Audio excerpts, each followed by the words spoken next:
I only heard from two teams. Guess what the two teams that called me, Ocho, say, what's your phone number? Where you going to be? Who that? Hey, Shan, one of them little white girls at the door, she got on a Gucci dog collar talking about she came over here instead of letting you choke her in public. Shut the fuck up. Hey, don't think you can start disrespecting me because you got the little white girl at the door and you live on the air, bro. I don't care about you being live on the air. Who you think you talking to? Next door. That's what I thought, bro. You better be talking to next door, man. You got me all the way messed up. Don't you ever disrespect me like that again. Just because you got all these cases and all that stuff going on, man, don't mean you going to start disrespecting me, bro. Stop choking them little white girls. Got me all the way messed up. Hall of Fame head ass. Cincinnati Bengals was one. So what the Middies guy filed a lawsuit against YouTube. YouTube won the lawsuit. These people paid for this man to go and file this lawsuit. He lost the lawsuit. After losing the lawsuit, you get a certain amount of time to basically write why you think that it should not have been dismissed. Now, he was supposed to have gotten a hearing date. This is what the promise came in, that we were going to lose our channel. The first thing that I want you to understand is that this guy is so fucking dumb and these people are so fucking misled that they thought that he was going to get our channel taken from us through a civil lawsuit that wasn't even filed against me. It was filed against YouTube. It added Moneyboy Trey, some other YouTubers, and me into a lawsuit saying basically to show cause we were agents of doing what he was claiming and alleging. But he lost the shit. So then after losing the damn lawsuit, he creates a goddamn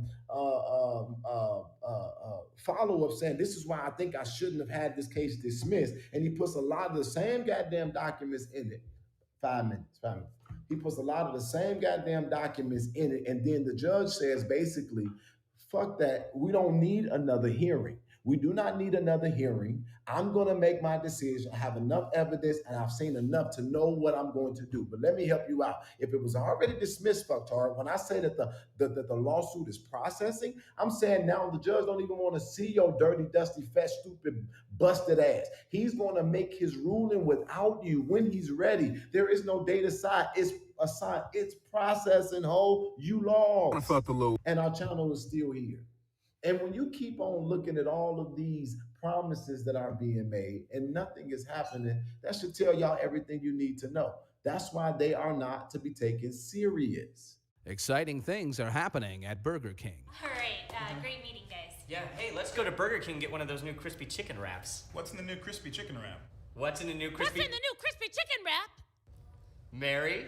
Crispy chicken, fresh lettuce with some chitlins and grits wrapped up in a tasty cornbread tortilla drenched in hot sauce, fried in fat baths. Burger King. The new chicken snack wraps. Bring your homie. They're off the hook. Cinematic, huh? Wherever you are, wherever you ready, sir.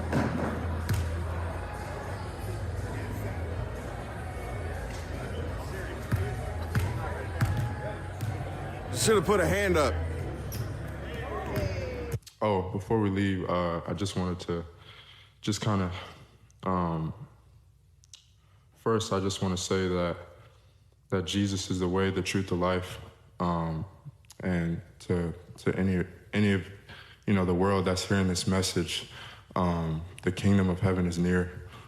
Jesus is coming back, and we all have to repent for our sins, and we have to put our faith in Jesus. He will come back when you least expect it. And, you know, it's time to wake up if you haven't put your faith in Jesus Christ.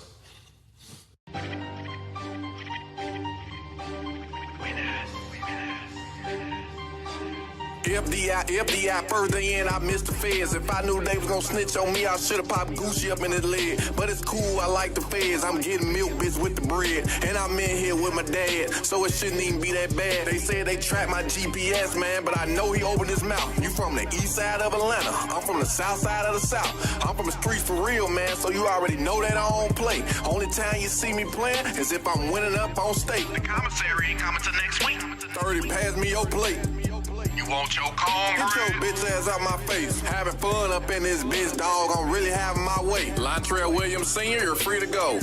Hold up, wait. We only been up in here for 12 hours and they already letting you out. Now I'm sitting here thinking about what kind of words came out your mouth. It's 9 of us up on this case. You was the one with the mini drink. Everybody had a gun, nigga, but we the only ones gotta wait.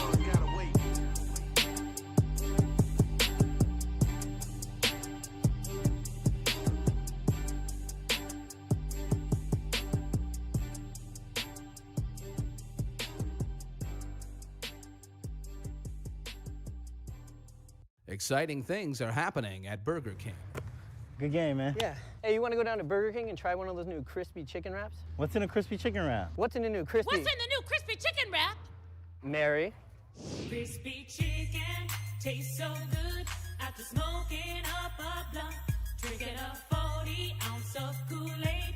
If you feel what I'm saying, then you'll go to Burger King. Watermelon, baby mama. The new chicken snack wraps. We take food stamps. Damn straight. God is great. Is it that simple? God is great. Don't get no simpler than that, bro. Did you know that? I mean, everybody knows that, but the way you know it now, did you know it before that incident took place? You can know it all you want, but until you got to pick up that cross that you can't carry, and he picks it up for you and carries you and the cross, then you know. Niggas be out here playing both sides, man, like they traveling honey, you feel me? Nigga, you gotta pick a fucking side, man. Can't go both ways with this shit, nigga, you either in or you out. Yeah. My arm in a turkey bag, shake on my elbows. I used to reopen a dispensary on Melrose. I ship out a box and exotic is in close. I'm ballin' and rapping, I'm feeling like Jello. I'm smashing in bed with her face in the pillow. I don't want no lighter since I'm on the endo. The plug used to throw that pack right through my window. I just hit the turf, so right now I'm mellow. 100K spent on 10 outfits. I'm a moving silence, ain't no club shit. Niggas ain't got no side, they be poundless. I'm a load of that AR and gal shit. Got plays out in Oakland, my flower gon' choke him. I'm running shit mount while I'm looking at Rogan. Niggas say that he shot with me, I do not know him. No come with that bullshit, cause I am not going. It's fuck out them niggas, cause they ain't not us. Had to turn that hoe down, I can't give in the lust. Had to test all my friends, I can't give out the trust. Had some partners with Joe, so I had to adjust. My Zion's why the gun on my mansion, and plus niggas acting too girly, you know that they sus. Nigga winning the must, nigga splurging the must. Yeah, that AP a must, yeah, that Rari a must. They be playing both sides like they Travis Hunter. Know the Chinaman, he bring me loads of boba. Niggas acting like hoes, man, it made me wonder. Yeah, I'm happy inside and you ain't got one. Got me feeling like Shay, cause I ride with the thunder. I swoop in like Predator and put niggas under. When you ride with that pad, boy, you can't have no blunders. I never did Breakfast Club, or did no jumper. I never did Vlad, I never did Joe Budden. Keep me a Glock 43 and I blow some. Bitch, I'm indie, so no, I don't owe nothing. Don't need your advice, cause you do not know nothing. I got a freak at the crib and she toe touching. Man, from streaming and plus I got dough money. All white G-Wagon, same color, snow money. Go shopping, then go eat lunch at the Rotunda. My arm in a turkey bag, shake on my elbows. I used to reopen a dispensary on Melrose. I ship out a box and exotic is in close. I'm ballin' and rapping, I'm feeling like Jello. I'm smashing in bed with her face in the pillow. I don't want no lighter since I'm on the endo. The plug used to throw that pack right through my window. I just hit the turf, so right now I'm mellow. 100K spent on 10 outfits. I'm a moving silence, ain't no club shit. Niggas ain't got no side, they be poundless. I'm a load of that AR and gal shit. Got plays out in Oakland, my flower gon' choke him. I'm running shit mount while I'm looking at Rogan. Niggas say that he shot with me, I do not know him. Don't come with that bullshit, cause I am not going.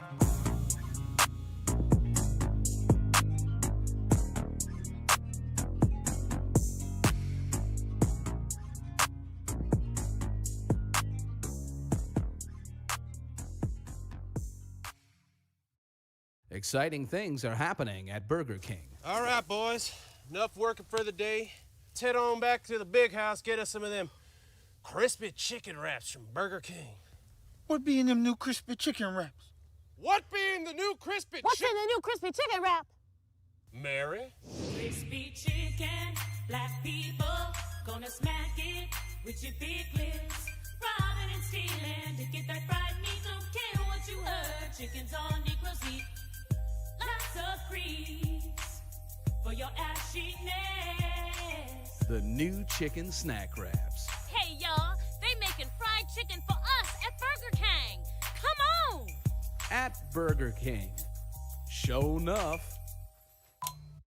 Factor this in. I got 15 in the first. That was easy. Wasn't doing nothing. It was easy. I was just... What 81 you talking about? Kobe's 81. Boy, it's out the mud. We got Rashad McCown. Kobe's 81. Kobe's 81. We appreciate Kobe's y'all for tuning 81. in. Out the mud. Zach Randolph, Rashad McCown, Cemetery Lane. We did it. Out the mud.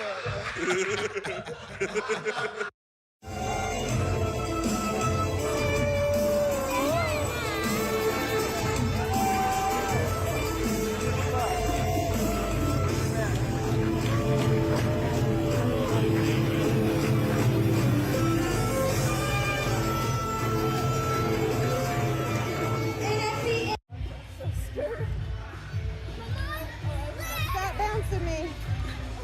Yay!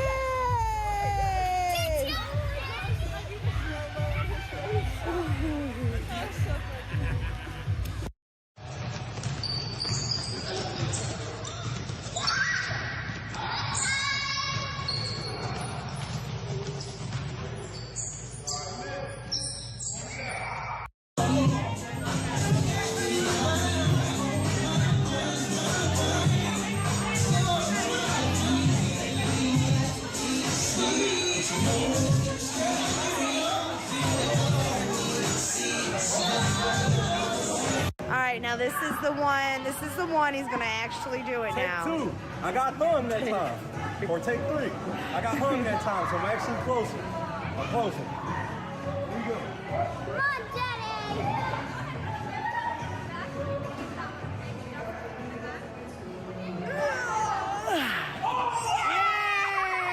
Yay! And you didn't fall.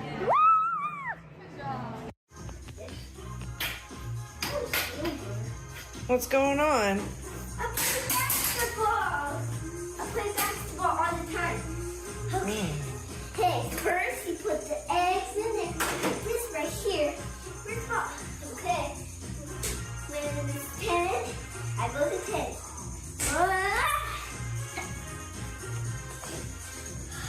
I won! Good job.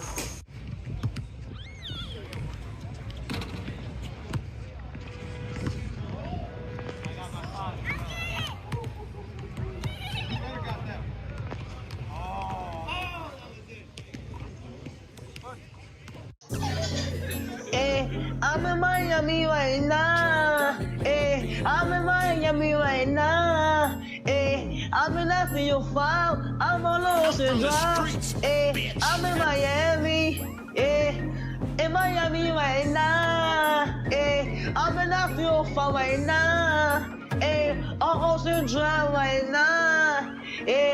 That's on my mama. I'm in Miami. I go to the window, so I'm going to Cali. I said I'm too official. I'm out with them niggas. I'm another rapper on the city. That nigga, he rigging. We pull out with them guns. You know me in the real. Well, mama pays, I ain't having ever since that I was real. Yeah, I came up like an 8-pack and never squill. Whenever on my mouth, cause that's what I'm too real. Yeah, I'm in the ring scoring. I'm living life for real. Why the fuck you can hate it? I ride to the chill. You gon' really piss me off. And I'ma pull up with the steel. I'ma pull up with the Draco and get your ass killed. Man, stop capping, cause I'm fucking wicked. I pull up to your city, tell me your location, bitches. You know we fuck that shit. My youngest know you killing. I wanna grind, got money on my mind, put money on my wrist, so I can tell the time. You know I'm rapping the job and I'm trying to eat. All around the world I'm doing shows, I really come to eat. They trying to play on me, I swear I'm doing shit. One of my time I was poor and I ain't have shit. Every day I'm just riding by the same outfit. I done came up, I'm switching cars, yeah, I'm switching shit. These niggas mad at me, they wanna kill me. I'm in Miami right now, I'm off of South Beach. I'm living large, I'm living life. They know me, wanna take my life. Yeah, it's on my mama. I'm in Miami. I'm out there doing this video shooting, going to Cali. I'm on my mama, I'm on my mama. And I'm in Miami right now. I'm in the 305. Yeah, I'm on ocean drive, pull up with a red car. My life is on now. They wanna play with me, they wanna clone me. I'm bad bitch, no she wanna sleep with me. I'm gonna clean your fire right now. I'm in Miami right now. On Ocean Drive right now. I'm in Miami right now. I'm in Miami. I'm in the 305. I'm in Miami. I'm in the 305. I'm in Miami. I'm in the 305. I'm in Miami. I'm in the 305. I'm in Miami right now. Yeah, I'm on Ocean Drive. I'm in Miami right now. Yeah, I'm on Ocean Drive. Yeah, in the front car. That's don't look at me. I'm the youngest in the game. You can't see me. Cause I'm that nigga from the bottom. Girl, I will never change.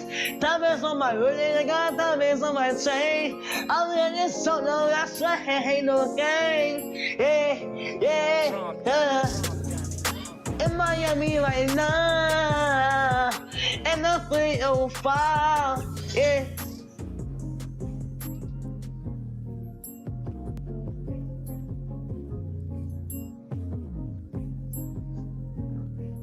From the streets, bitch. Bro, this ain't it, dog. What? That was pain I was spitting. The depressed music is in. Listen, you really want to pop? Diss somebody. Oh, yeah. People love beef. But who could I beef with? Oh, yeah, I got somebody in mind. DJ Pooh, start that beat up, homie. Bitch, what you thought I forgot? I'm grown now. You think just because I came out your womb, your slew-footed ass can tell me what to do? Hell no, you got something else coming.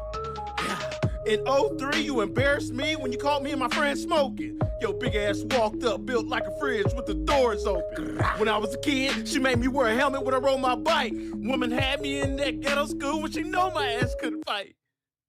You keep cutting the beat off, man. What's up? Bro, you making a diss track about your moms? Yeah, what's wrong with that?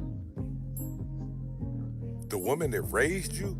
Hold on now, she wasn't always there. She used to work 2 jobs and come home late and cook dinner for me, talking about I gotta clean the kitchen. Talking about she too tired to clean the kitchen because she been working all day trying to support this family. Ain't nobody told your goofy ass to get 2 jobs, mama? What? Hey, I'm not a street nigga.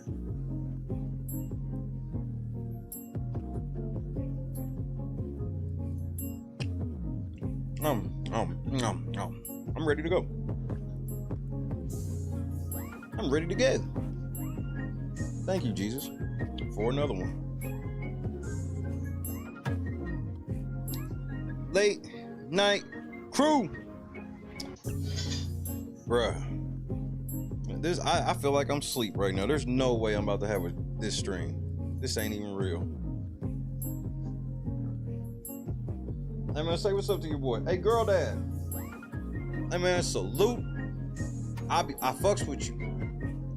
I fucks with you. I catch the videos. I don't say anything all the time, cause I don't be wanting to blow the spot. Keep grinding, cuz. Keep grinding. For sure. Unbiased reality. Joy. Janice. Shout out to Bar. Lisa. Mr. Big. Miss George. Awake, what's happening, cuz? Ham dog, what up, though? I know you mother...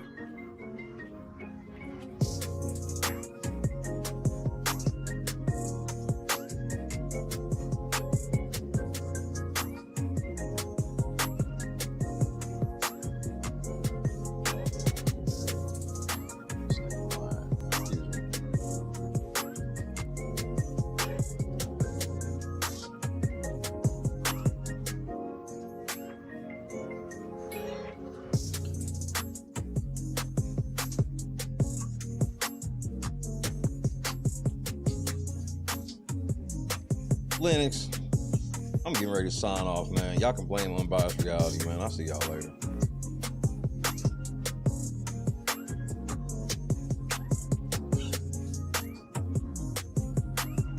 You can't keep getting away with it. That bullshit WrestleMania, they gave this nigga a fucking raise. They trolling us now, nigga. They knew what it was. That's why them niggas try to run cover for that nigga, because they already knew what it was. Oh no, like he didn't do none of that shit. That's why we're giving him an extension, because he ain't in charge. That's why we're giving him an extension. They fired 23 people and then gave the one nigga that needed to be fired a contract extension. That's all you need to know about the state of wrestling today. I'm in utter shock. Oh, I'm so glad that I didn't see this while I was on the air. I can't even. It takes a lot to just outright shock. Fire H. This nigga has been ruining wrestling since he showed up. They gave this nigga a contract extension after firing everybody. Annie, good evening. Hey, third shifters in the bushes. I know y'all niggas been mad, like, damn, Shay he don't fuck with us no more. I fuck with you, nigga. You gotta be responsible with this shit, though. But I'm here tonight. Late night crew, the third shift is still where we home. It ain't like I'm not a third shift person anymore. Just a lot of shit going on, bro. But we here tonight, though. And we gotta talk some interesting things. Adam 22 is beefing with Money Man. I know this ain't even real.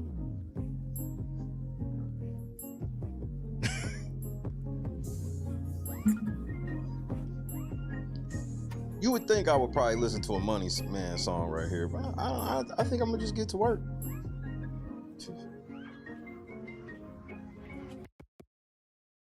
Look, first of all, Adam 22 is a motherfucking clout demon.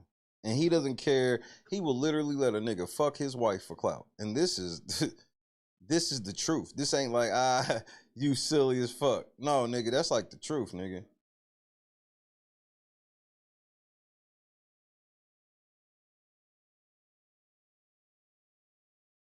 That's the whole truth. But there's some elements to this that I actually find quite funny. Because one thing I learned is Adam doesn't understand like music and how that shit works. He kind of, well, ain't no kinda, he told on himself, because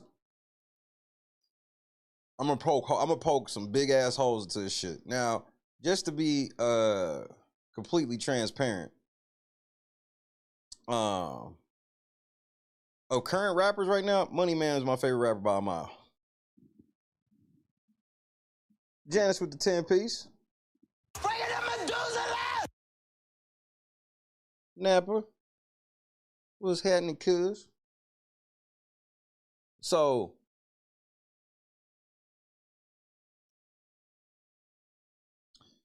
man, this is about to be a fun one. At least it's gonna be fun for me.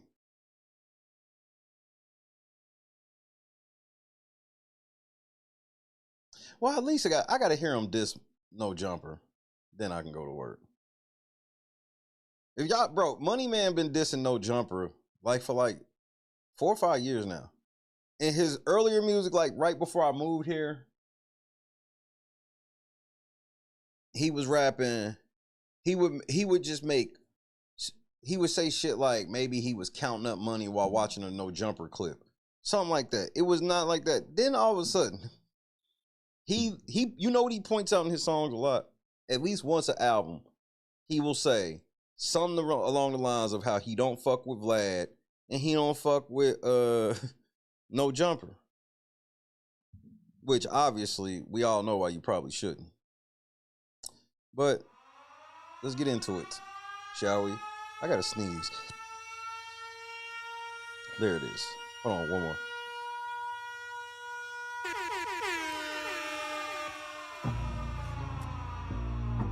Niggas be out here playing both sides, man, like they traveling honey, you feel me? Nigga, you gotta pick a fucking side, man. Can't go both ways with this shit, nigga. You either in or you out. Yeah. My arm in a turkey bag, shake on my elbow. Like used to reopen the dispensary on Melrose. Like ship out of Boston, exotic is in close. I'm ballin' and rapping, I'm feeling like Jello. I'm smashing in bed with her face in the pillow. I don't want no lighter since I want the endo. The plug used to throw that pad right through my window. I just hit the turf, so right now I'm mellow. 100K spent on 10 outfits. I'm a moving silence, ain't no club shit. Niggas ain't got no side, they be poundless. I'm a load of the AR and gal shit. Got plays out in Oakland, my flower gon' choke him. I'm running shit mount while I'm looking at Rogan. Niggas say that he shot with me, I do not know him. Don't come with that bullshit, cause I am not going. It's fuck out them niggas, cause they ain't not us. Had to turn that hoe down, I can't give in the lust. Had to test all my friends, I can't give out the trust. Had some partners with us, so I had to adjust. My Zion's why the gun on my mansion, and plus niggas had the 2 girls, and you know that they sus. Nigga winning the must, nigga splurting the must. Yeah, that AP a must, yeah, that Rari a must. They be playing both sides like they Travis Hunter. Know the Chinaman, he bring me loads of bubble. Niggas acting like hoes, man, it made me wonder. Yeah, I'm happy inside, and you ain't got a one. Got me feeling like Shay, cause I ride with the thunder. I swoop in like Predator and put niggas under. When you ride with that pat, boy, you can't have no blunders. I never did Breakfast Club or did no jumper. I never did Vlad, I never did Joe Budden. Keep me a Glock 43 and I blow some. Bitch, I'm indie, so no, I don't owe nothing. Don't need your advice, cause you do not know nothing. I got a freak at the crib and she toe touching. Mayhem for streaming and plus I got dough money. All white G-Wagon, same color, snow money. Go shopping, then go eat lunch at the Rotunda. My arm in a turkey bag, shake on my elbow. Like used to reopen the dispensary on Melrose. Like ship out of Boston, exotic is in close. I'm ballin' and rapping, I'm feeling like Jello. I'm smashing in bed with her face in the pillow. I don't want no lighter since I want the endo. The plug used to throw that pad right through my window. I just hit the turf, so right now I'm mellow. 100K spent on 10 outfits. I'm a moving silence, ain't no club shit. Niggas ain't got no side, they be poundless. I'm a load of that AR and gal shit. Got plays out in Oakland, my flower gon' choke him. I'm running shit mount while I'm looking at Rogan. Niggas say that he shot with me, I do not know him. Don't come with that bullshit, cause I am not going. Boston, they gave H a motherfucking contract extension.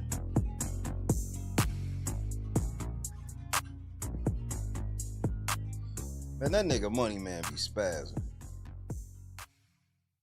It's fuck all them niggas, cause they is not us. Had to turn that hoe down. I can't give in the lust. Had to test all my friends. I can't give out the trust.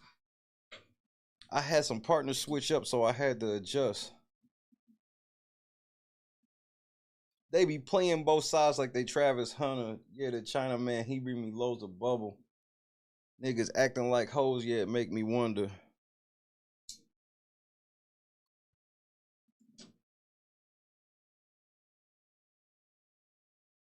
Boston, I was this close to doing what you did. I went into Raw mad, and then if I'd have found out what Unbiased just pointed out to me right now, I probably would have left Raw early. He got a contract extension.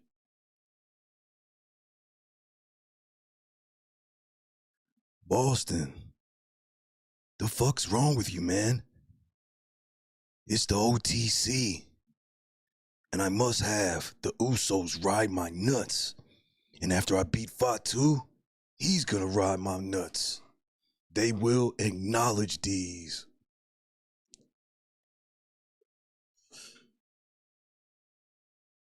Them niggas like, we got it. Let's do the bloodline shit again. And then the part that I'm still the most mad about is they had Jacob Fatu destroy all of MFT by himself so he can go lose to Roman. You can't even make this shit up. You can't even make this shit up.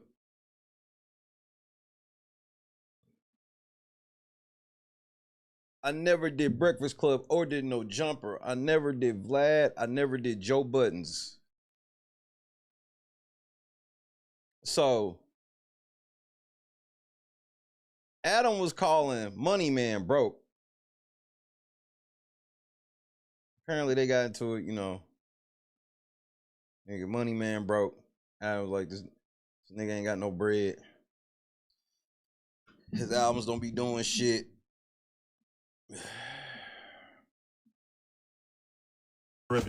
Now, Money Man did respond. And those that know Money Man, for those that don't really know who Money Man is, like, Money Man is a very different type of rapper. He's what you would call, I would call him an ambiguous rapper. He gives you game that you can either use for good or for bad, but he don't tell you which. Well, he do, but you gotta kind of figure this shit out. Okay. And in the cut with time, you know what we doing. So This motherfucker, listen to this nigga. I got my credit fixed and got out of the motherfucker whip. I was homeless in the car listening to this nigga and got out the whip. Oh yeah, there's a Obafemi open challenge, Boston. That's when I almost turned it off. I gotta say it before I get the money, man. The Obafemi open challenge almost made me turn that motherfucker off, Boston.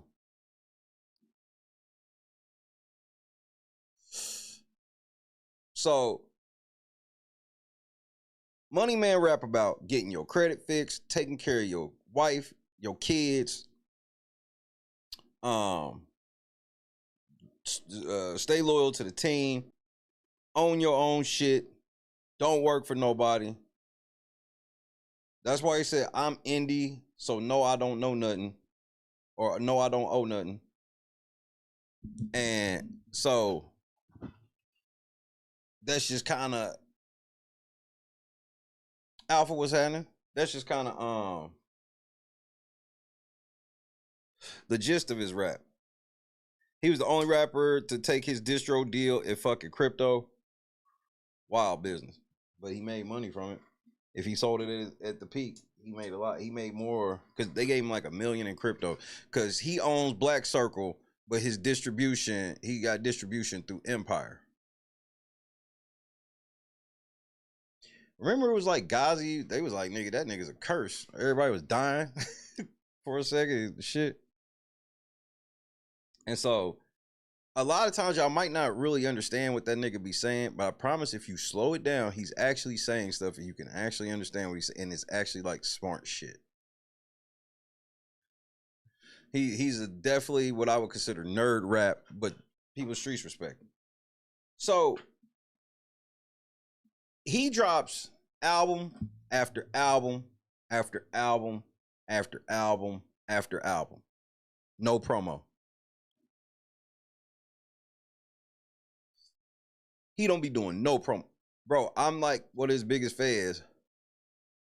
And when the album comes out, you'll just be chilling and your phone will buzz with an alert like Money Man just uploaded a video. And then if you go to it, he's probably uploaded about 16 albums. So, I want you to keep that in mind. Because some shit Adam said, I'm just like, bro, like, I don't think you understand. But Adam called Money Man broke. He's like, that nigga's broke. And so, shit started going left. Way left. Tactical nuke incoming!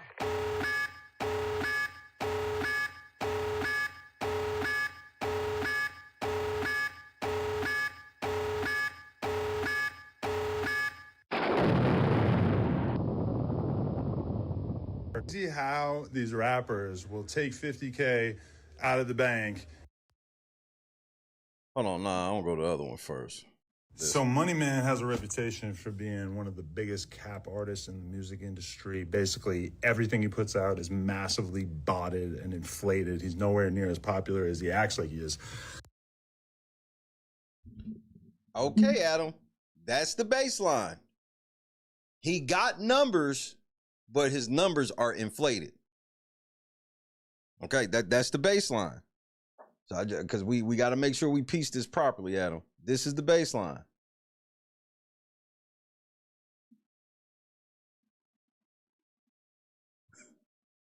This nigga Adam's about to step in it, bro. So I decided to check out and see how his latest project is doing. It's right here. It's been out for about 2 weeks. No promo.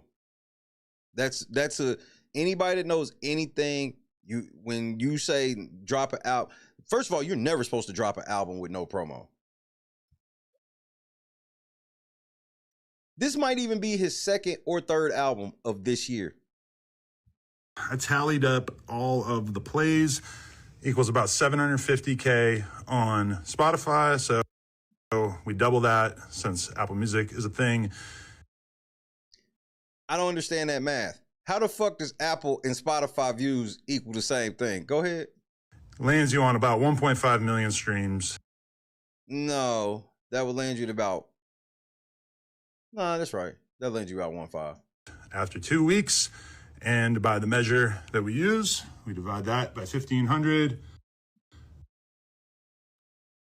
That is 1,000. Where did you get the 1.5 million? Where does the 1,500 come from? He's sitting here talking about this nigga. First of all, 1.5 million streams on an album with no promo in the first 2 weeks.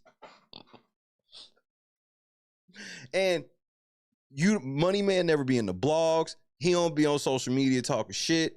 All he do is make his music. When he goes live on Instagram, he will literally sit there and give niggas game on shit. Matter of fact, let me give you an example of what Money Man lives look like.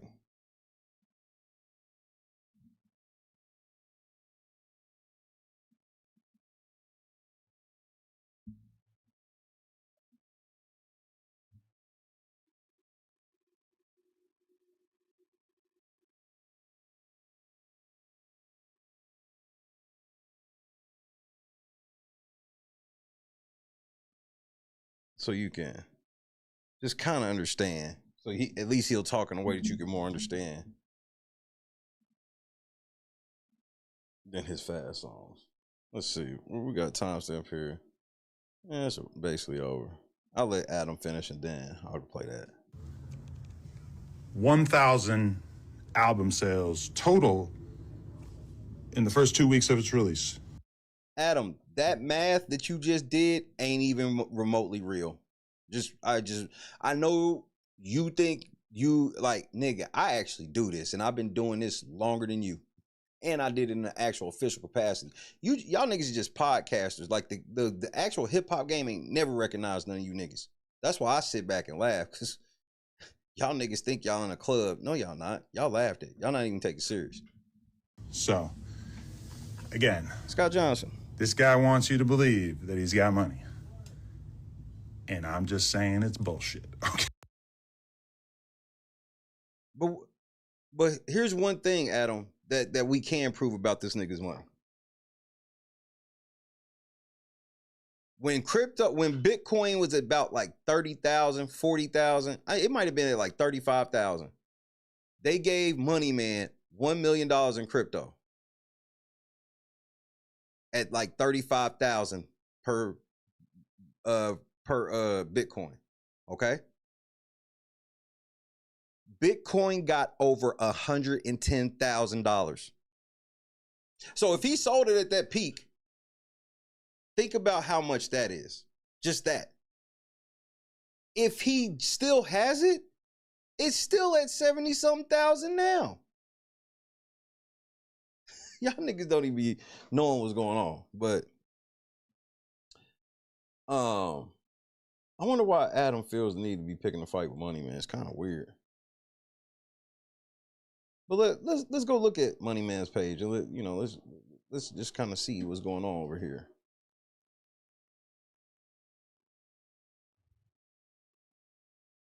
Then I'm gonna play this short video. Hit that like button. Daniel, what's happening? Get a little zoom action.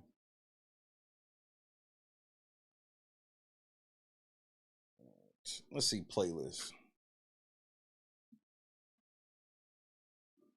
So these are whole albums.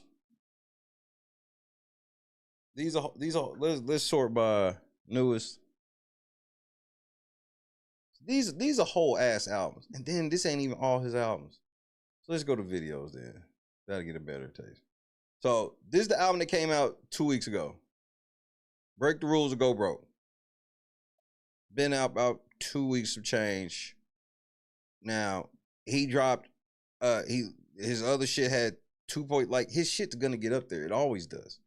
It starts off like this and then they all grow to, then this was his album 4 months ago. This is a whole ass album. As soon as 26 dropped, he dropped, and that shit was crazy, bro. Predator, stupid. Then he did this album 6 months ago.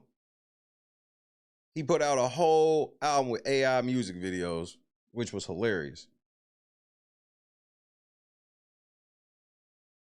And you see all of it should be a couple 100,000, 400,000, like, because he don't do promos, so he lets his shit organically grow because he has a very loyal fucking fan base. Now, remember, he's independent and he owns all of this shit. He used to be signed to Cash Money, and he's the only person ever to physically buy his way out of his Cash Money deal, which Adam won't bring up. And maybe the nigga don't got money like that, but the nigga know how to make money. He's proven that. He did his album with Zaytoven and Traumatone a year ago. That one was okay. Had a couple of joints on there though. Few one-offs. Then Purple Heart. These are all just in the last 2 years. Croptober. Then you had the Red Eye album. Catch Me If You Can. Like, I hear what you're saying, Adam, but like, the nigga because he's smart, because a lot of rappers don't understand. You don't have to have, you ain't got to do 20, 30 million every time to be rich. Like, when you start doing those 20, 30 million sales, you're not getting 20, 30 million in sales in your pocket. That shit is so split down.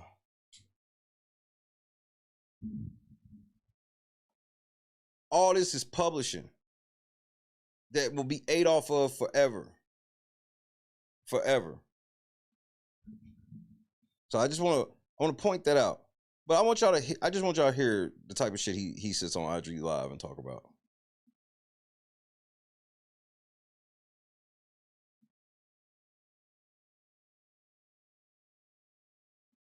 That be pumping. Niggas slick. Like, before you go make a drastic decision to go hit a petty ass lick, you know what I'm saying? Like personally, like 20 racks, if you like 21 or older and you going to hit a lick for a petty ass 20 racks, like, it's not worth it. Especially the difficulty of it or things of that nature. When you can just crash your shit out. Like I've been saying, you could crash your shit out and make 150. Instead of risking 5-10 years in prison, you feel me? You crash your shit out for 150. Pay it back if you feel like it. Start you a business or something like that. See, I know what it is. Y'all, some of y'all young niggas just need a little guidance, man. That's what big money for. You get what I'm saying? Like, go listen to some of my shit. It'll put some ideas in your head where you won't crash out. You don't hear rappers talking like this.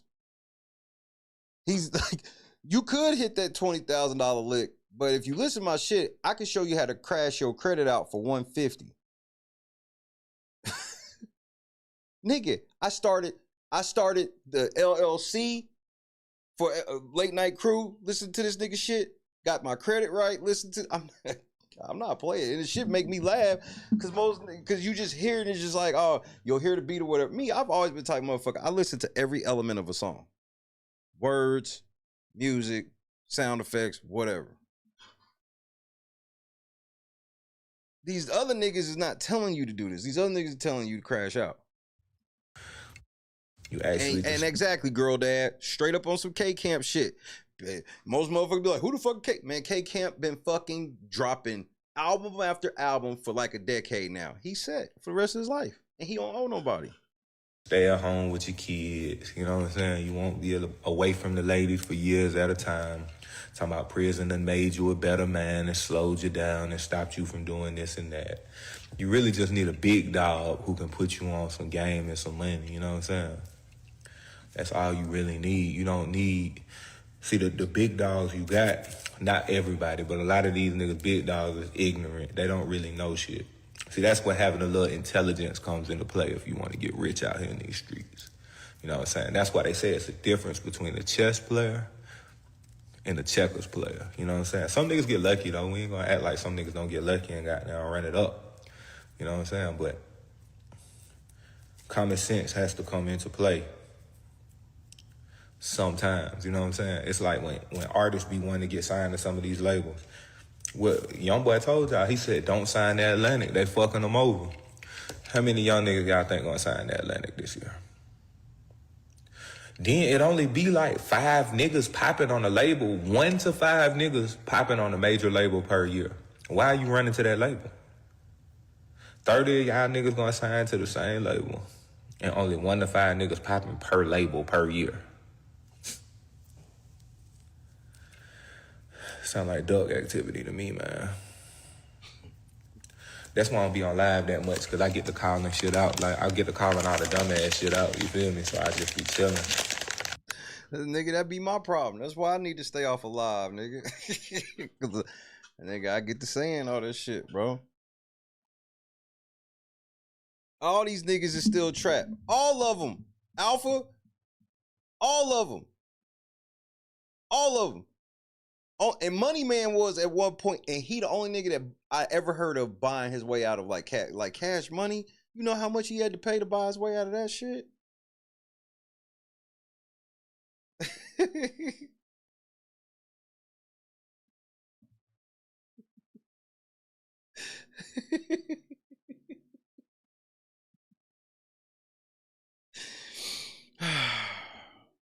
Sing me in the cup one time, bro.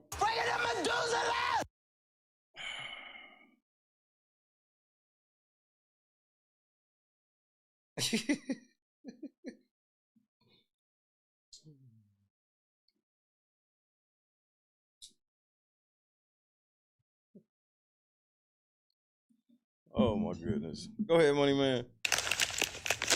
I just be at the crib chilling or some shit like that, or getting on some money type shit chilling. I just be on here because, you know, a lot of people be like, man, go live and put us on some more game or put us on some goddamn info where we can make some money. So I was like, you know what? I'm tired of seeing goddamn all my young niggas out here crashing out around this bitch, goddamn, getting locked up, going outside, getting killed. You know, I don't want to see a nigga goddamn fucked up, you know what I'm saying?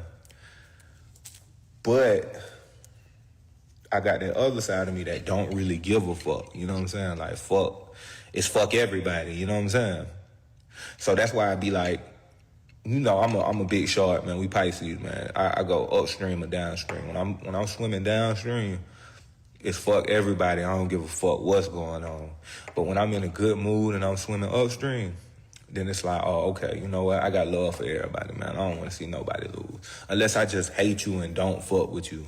But even if I hate you, my lives still get put on YouTube and you seeing it and you can benefit from it. That's just my gift out here, you know what I'm saying?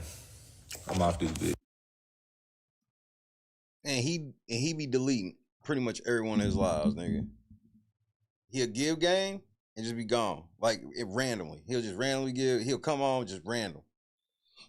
Give you like game for like 15 minutes and just get off that bitch.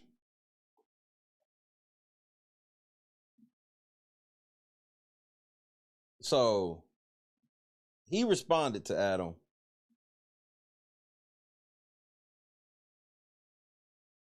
Shut your broke ass up.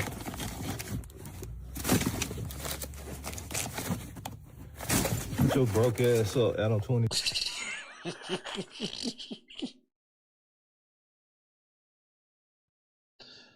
Hey, Adam, that shit look like prop money too, Adam. Get that nigga, Adam.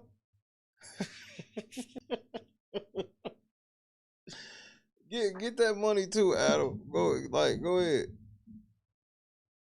So don't get to moving the goalposts and shit, Adam. Shut your broke ass up.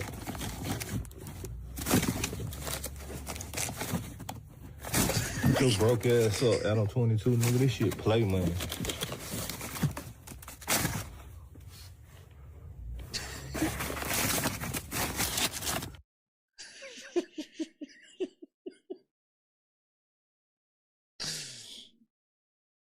Okay, Adam, what do you gotta say to all this? See how these rappers will take 50K out of the bank and take a picture with it or pose with it or whatever and be convinced that they're doing better than somebody who's blatantly doing dramatically better than them. And Adam, you just did a video like 6 months ago, said no jumper going broke. Didn't y'all, what? Oh, I shouldn't have bought the warehouse, all this shit. Look, Adam, we know, bro. I know you come for money. Your daddy worked for motherfucking Bill Clinton, nigga. He worked in Bill Clinton's cabinet. So you come from money, nigga. Coming from money and making your own, those are two different things. That's number one. Number two, No Jumper is not making no money. You got, I know you not broke, and you got your little porno business on the side. You fornicating and shit and fucking on the camera for money. Because, you know, baller shit. You know, everybody wish they could do it. Every man wish he could just fuck trifling ass whores on camera. Every man.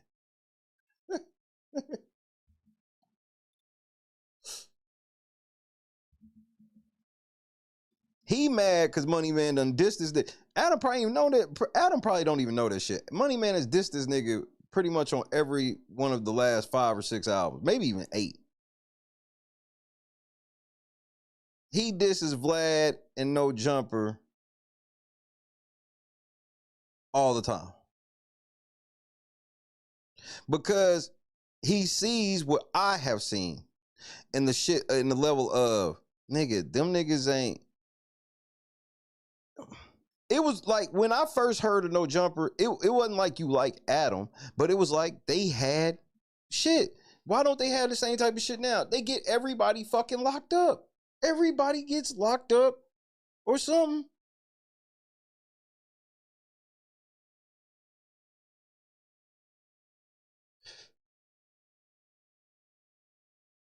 Like y'all bro, y'all niggas on these podcasts like Vlad, Adam, Trap Lord Ross, academics. Like these niggas really think they part of the culture.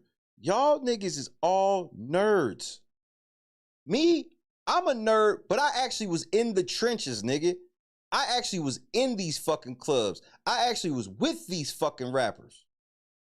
I've actually been in music videos. Y'all niggas ain't done shit. That's why I'm just like, I did all this shit like 20 fucking years ago. I was 19 doing all this shit. And to see these niggas, because they got a couple internet views, they feel like they in the industry. You niggas are not in the industry. Don't respect none of you niggas. The most academics has got is motherfuckers are throwing him some motherfucking dough to either lie for some shit or for him to not talk about a motherfucker during a time or some shit. That's cool. That's better than nothing, but that's nothing.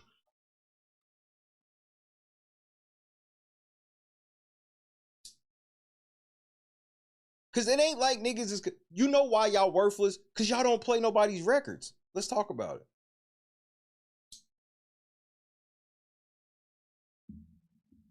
Y'all niggas don't break records. When the last time that you heard DJ Academics? He's supposed to be a DJ. When's the last time he broke a record? When's the last time he came on? Like these niggas talk about Ebro and they talk shit about Flex and I don't see all of them in the most favorable light. But y'all gotta put a little bit of respect on their name. Do you know what the Flex bomb is? Flex was famous for having a sound effect when he put a nigga on. Ain't nobody beating down y'all doors for y'all to play nobody's record. You know why? Because you don't have no influence. Motherfucker, you niggas have no influence. None. And y'all really think y'all do because y'all get YouTube views. Well, guess what? If YouTube one day snap the algorithm a certain way, your niggas ain't gonna get shit. Adam, your view, bro, your shit has been going down consistently for like 4 years. Only niggas that was holding your shit up was motherfucking Almighty Suspect, locked up. Brick Baby, locked up. Sweetie! Sweetie! Locked up.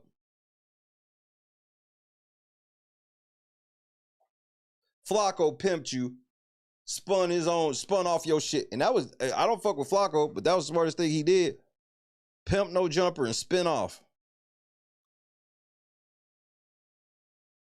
That's why I just be like, y'all niggas, when y'all get to talking to these rappers, bro, y'all want to review and like critique music, that's cool.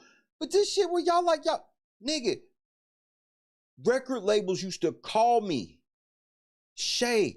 Or they don't, most of the niggas never call me Shay, nigga. It was Metro. Metro, we need you to play. Bro, can you play this Ludacris record this weekend, bro? You mixing this weekend, right? Can't look. You can play that shit. All right, well look, I'm a next day air this motherfucker to you. Nigga, have you ever got Saturday AM mail? You know how much it is to send somebody a letter? Like, let's say you went, what's today, Friday? Or no, today is Monday, going into Tuesday. Let's say it's Friday is what I meant to say. Let's say it's Friday. And a motherfucker's like, I need to get something to you. They got a Saturday AM it. You know how much that shit costs to just send a letter? That's like $200 just for a letter. Nigga, they will send, I've had pieces of vinyl, CDs and shit sent like nothing. They have these crazy corporate accounts to, ain't nobody sending y'all niggas shit. Academics sitting here sucking Drake off, thinking Drake's looking at you like you bring no value to what I'm doing. I'm doing all this for you. You're not making my records any bigger. How many of these niggas have gotten plaques? I'm gonna get Rec One on the show so y'all can see what a bunch of plaques what that shit look like. And how it's a lot of niggas that you wouldn't even recognize as famous when you went out in the street. And they got all types of platinum plaques, gold plaques, and everything. Why? Because the record labels and artists go, we got to send that nigga a plaque because he helped break that fucking album, that fucking record, if it wasn't for him. I've seen the nigga that put me on, he got plaques from Nelly, Jeezy. Jeezy gave this nigga a plaque because, and this nigga's name's in the album, like 4 of my niggas, my closest niggas, are in the album credits to Jeezy's first album. Thug Motivation 101. Go get the album cover, I'll show you. Y'all hear me talk about Rec One all the time. Rec One shit name is in there. Shouting out all the DJs and shit. So that's why when I just be hearing these niggas talk, it just comes across as real fucking arrogant because y'all niggas have literally accomplished nothing. Just saying that you big on YouTube don't mean shit in the realm of like hip hop. That's why hip hop dead now. The rappers stopped making music. They all jealous of these streamers. They want streaming money. And the record labels is fucking them over. They signing these stupid ass deals and then can't nobody make no music. And we just gotta keep listening to the same shit. See how these rappers will take 50K out of Sharp, another one, the bank and take a picture with it or pose with it or whatever and be convinced that they're doing better than somebody who's blatantly doing dramatically better than them. And I say this as a person who refuses to take part in these shenanigans. I do not go to the bank and withdraw money to flex on people. I say that standing in my many, many $1 million office building that I bought. You bought an office building or are you leasing in that office building? You just said you don't flex, but then you went into the next sentence, flexing. Secondly, bro, Adam, he went and took that much cash out of the bank like today. Like, is that possible? I just want to know. Is that possible? That you, first of all, you said the nigga was broke. So how could he even go and take that shit out? But I want to know, all that money we just saw, you said that he went to the bank just to take it out to flex on you. And that's the story you're going to stand by. That makes sense to you. Okay, you got it. With my own hard-earned money. So, you know, to anybody who's actually fooled by that, who actually like sees somebody withdraw money and flex with it on the gram, and they think that means that those people actually got money. No, that's the definition of having money. If you if you think because you see somebody go to the bank and pull out money, that means that they have money.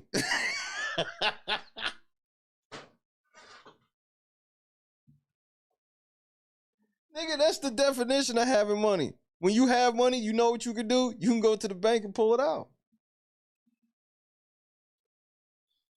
Nigga, just because this nigga pulled the money out of the bank don't mean he got money. Make it make sense. I mean, hey, if that impresses you, I think you're the target audience for that kind of content. As far as for me... Oh, the sheriff getting ready to be on his ass over this shit. I mean, the proof is in the pudding. I don't put myself out there like that. I'm never gonna go withdraw all the money I had. I'm never gonna go withdraw all the money I got in the bank. I'm never gonna post screenshots of what my bank account looks. Nigga, you said that this is the gaslighting of Adam 22. This nigga said, this nigga said Money Man was broke. Money Man shows him a pile of cash. And this nigga goes, just because this nigga went and pulled money out of the bank don't mean he got money. That's his response. I don't be understanding what the fuck Adam be on, bro. Looks like, just trust. If I did, I could make a lot of these rappers look stupid.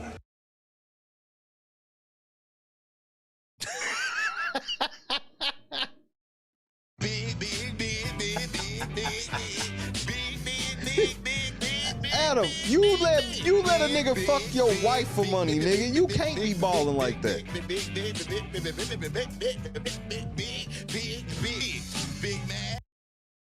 This nigga Adam, bro. Hey, Sean Cotton spoke on this shit. I want to see what Sean Cotton said.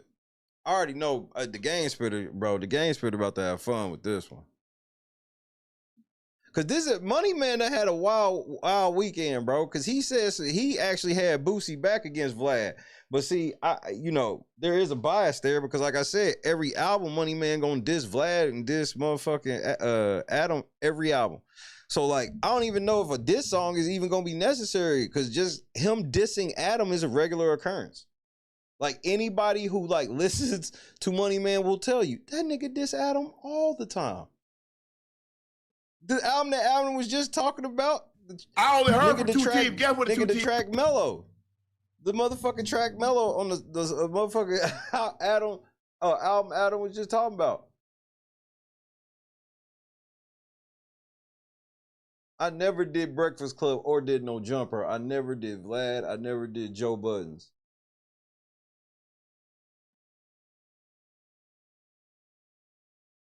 It's just weird, but this is how you know Money Man ain't in the game, but like their game, he independent. Because whenever he actually talks to somebody, all they do is be like, "Hey nigga, why you be lying in your raps? You ain't really got this. You really have that? You really be doing this? You really be doing that?" Like he told motherfuckers, he was like, "I run like about 8 miles a day now." Cause Money Man used to be fat. Well, hey, baby. What you doing? Hey, kitty.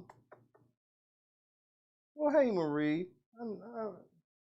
I only heard from two teams. Guess what the two teams? Come on, Shannon. Why you keep coming on, nigga? That's Marie's baby, bro. There's a little bitty kitty at the motherfucking window.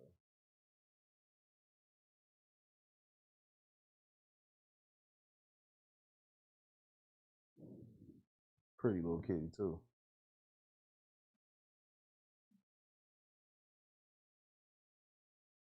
All right, yeah, I was gonna see what Sean Cotton had to say.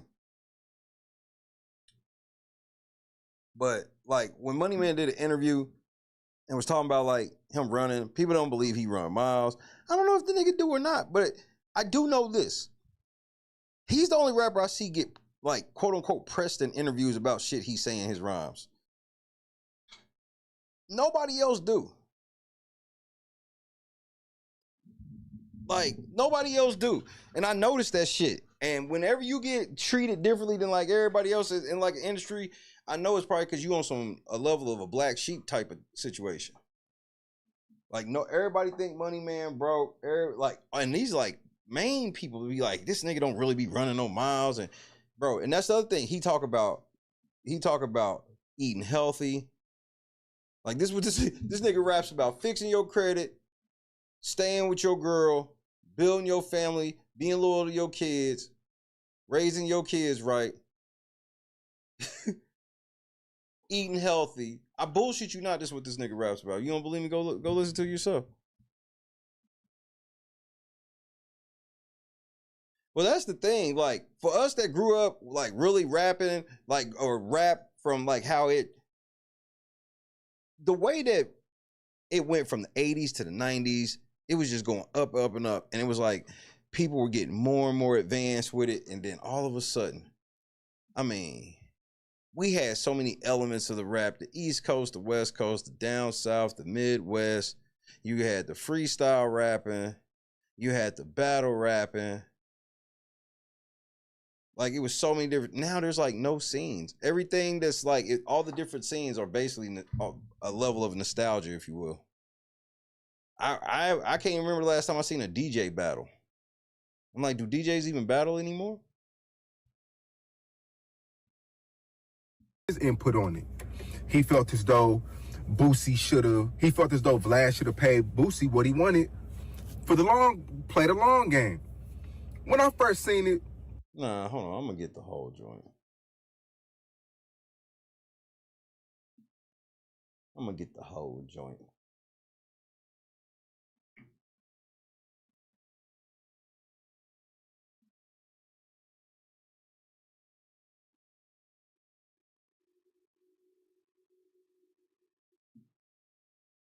That'll do us better, especially for the vault. Yeah, beat producers are trash. We got like, it's crazy. It's like 3 niggas now. Meanwhile, we went through an era where all at the same time, it was like Pharrell, David Banner, Timbaland, Dre, Toon, like all these motherfuckers. Y'all got a battle rap league? I told my nigga I had slave. He said, why? Shut your broke ass up.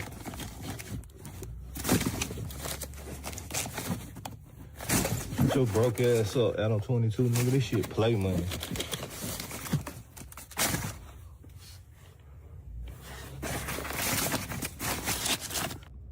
You see what happens when you discuss money publicly? Now you got everybody in your business. You got everybody with their 2 cents. This is why I told y'all in my last interview why I felt like Charleston White and Vlad TV kind of fucked up the pay for the paying your guests to get on your platform. Cause now everybody numbers are inflated. Everybody knows what everybody's making.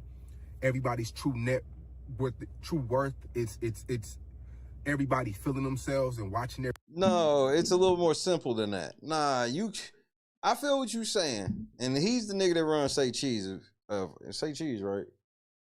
This is where he on some bullshit. These niggas want these 90% margins. These niggas want to be, they don't want this shit to be public because they want to pay niggas as little as possible. They hate that niggas now know how much niggas be making off of YouTube views and shit, so niggas have adjusted their prices accordingly. You know, Charleston White was talking about he would go on Vlad paying that nigga $2,000, but the motherfucking interview get like 5 million views. Niggas start finding out what 5 million views is. Like, wait, what? And he only gave me what? Oh, hell no.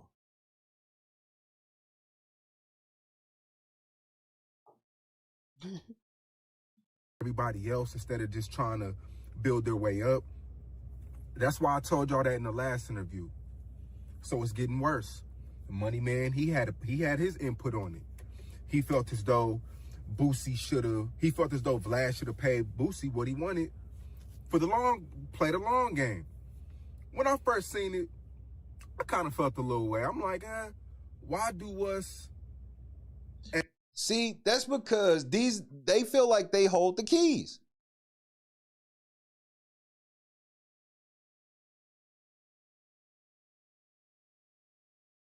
Y'all niggas are greedy and be trying to act like y'all not. See, the thing with Boosie is I feel it both ways.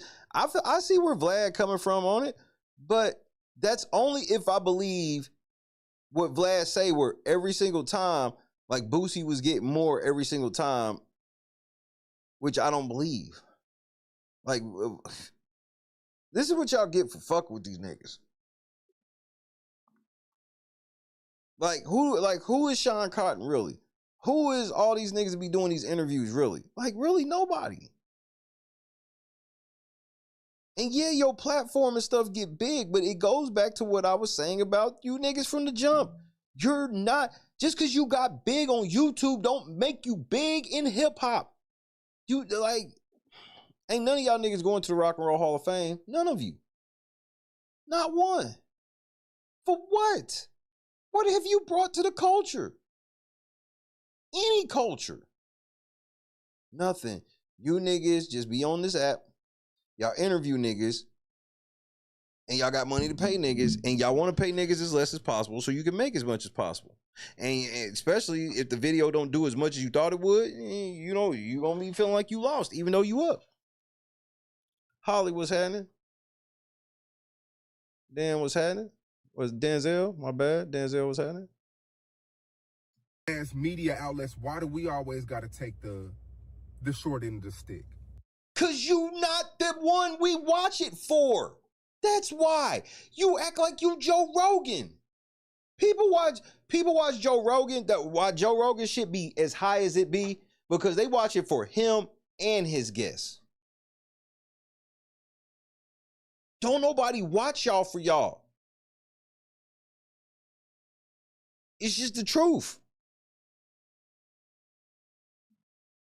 You take the short end of the stick because your value's less. Even though you got this platform that gets these views and stuff, nigga, if you stop interviewing all celebrities and shit, no rappers and shit that people know, you wouldn't get no views. You couldn't do it on your own. And it's okay. It's okay to have an interview style, but like, y'all don't understand. Like, this is like motherfucking Johnny Carson, Jay Leno, or motherfucking Jimmy Kimmel, or somebody feeling like why are they making more than we make? Because they the famous one. And all these famous people stop coming on your show not gonna matter no more. So it's not even that hard, bro. And y'all was hitting a lick for a while. Exactly. They found that fucking algorithm.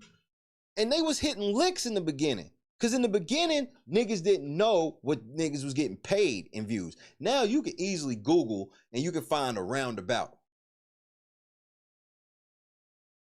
They didn't know. A lot of these niggas was doing interviews. Some of these niggas was doing interviews on the love. Someone was doing interviews on the love. And the interview get 2-3 million views.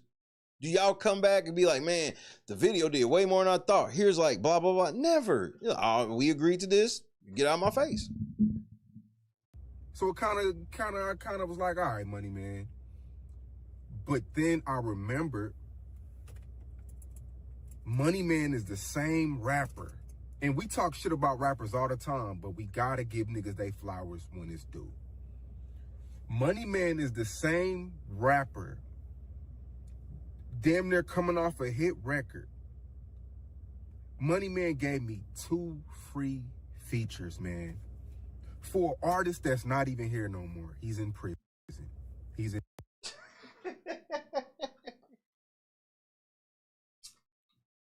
But it really shouldn't have took you to have to remember that.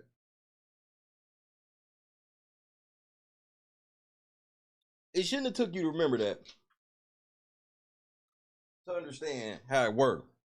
But the fact that he did do that for you makes that even worse, that you even had the thought for a second. In jail. Money. Sigma. This is what I laugh at these kids about. Because a lot of them think back in the day when they hear Biggie and Pac, they be like, oh, well, that's all y'all had. Bro, they don't realize that like constantly from 1990 to 2010, there was always at least 15 hot major rappers. And from all over, everybody wasn't rapping the same style. There was distinct sounds. You had your Nas, Jay-Z, like you said, Busta, you know, all of that Rockefeller shit up there. Before 50 and the shit they was doing, you had all the shit that landed the Outkast, Goody Mob, Ludacris, and you know, you can go on and on and on. Lil Jon, Yin Yang, all that shit. Wu-Tang had like 50 fucking members coming out of the East Coast. Then you had the Virginia shit, which was all that fucking Nerd, Pharrell, fucking Timbaland, Aaliyah, all that shit coming out of fucking Virginia. Then you just talking about Cali. That's just on some whole other shit. The Loonies, Spice One. I mean, we can just go on for days. Cube, NWA, all that shit. And I'm talking about this was all at the same time. That's why watching Rap City was like a real thing. You 2 hours just watching fucking hits from everywhere, nigga. Then Nelly came around with that whole Midwest swang shit. So at one point in time, you had Nelly, Eminem, Jay-Z, all these niggas just at the top of the chart, just battling it out. Now it's like, bro, it was been watered down to Kendrick and Drake. And then apparently Kendrick killed Drake because it doesn't matter. What is this, Iceman or whatever the fuck Drake gonna drop? It's getting ready to be an album just straight for the bitches because y'all niggas don't want to hear Drake no more. Yeah, then we go down to Houston, UGK, 8-Ball, MJG coming out of Memphis. This is all at the same time. T.I. starts coming when they start slowing back a little bit. Scarface. All of these motherfuckers out at the same time. So like the competition was so fucking stiff. Ghetto Boys all together. Bushwick, shout out to Bushwick. Willie D, old ass.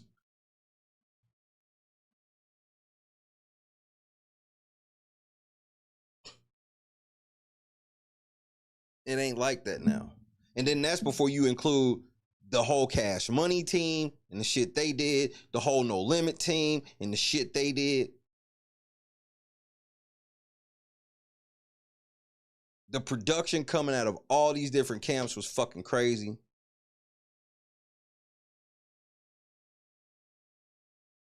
Ludacris was dropping hit after hit.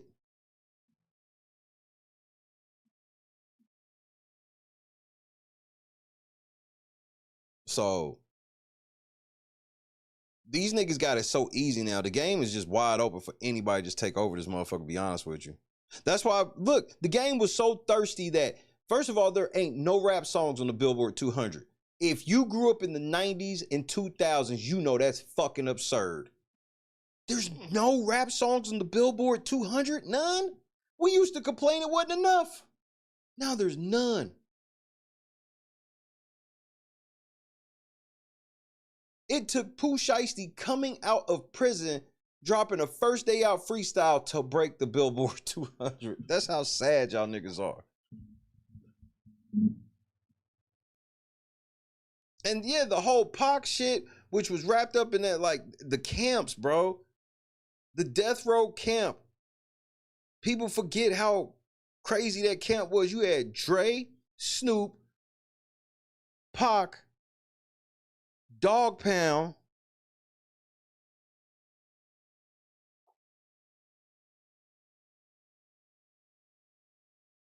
now y'all camps is just drilling. Y'all niggas talking about who I smoke.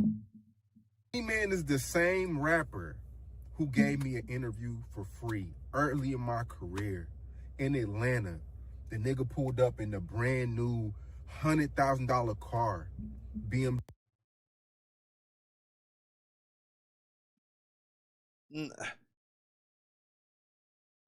If I'm gonna give you that rule change, then streaming bounced it way the other way. Because niggas is literally just buying streams. That's the other thing. Niggas stop making quality music, start buying streams. It's harder to stay on the Billboard. Niggas should be able to crack the fuck. How is the game so trash that we don't have at least 4 rappers who every time they drop a song, drop a hit? There was a time where every time T.I. dropped a fucking record, it was a hit record. Every time Jay dropped a fucking, and these, I'm talking singles. We ain't even got to talk albums. Let's just talk singles. Every time Dre dropped a fucking, or Jay dropped a single. Every time Kanye dropped a fucking single. Every time Eminem dropped a fucking single. Every time Nelly dropped a single. Every time 50 Cent dropped a single. Every time Dr. Dre dropped a single. There ain't no niggas like that now. There should at least be 5 fucking niggas every time they drop. But nope, it's so diluted. No radio. Because the new radio is the streaming shit, and these niggas are the DJs, and it's just not landing.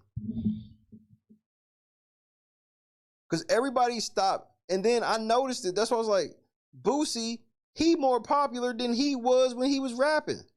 Just relevant-wise. But if he drop an album, ain't nobody gonna care. Back then, I'm talking about, nigga, I'm still living at my mom's house. Then he gave me another free interview about 5 years ago. Just off GP, just the relationship, what he's talking about, the friendship, the relationship. Money Man did that for me. And for that, I will never, ever, ever have nothing to say bad about Money Man. Never. Because Money Man seen a young kid. He seen a brand that was building. And he believed in me.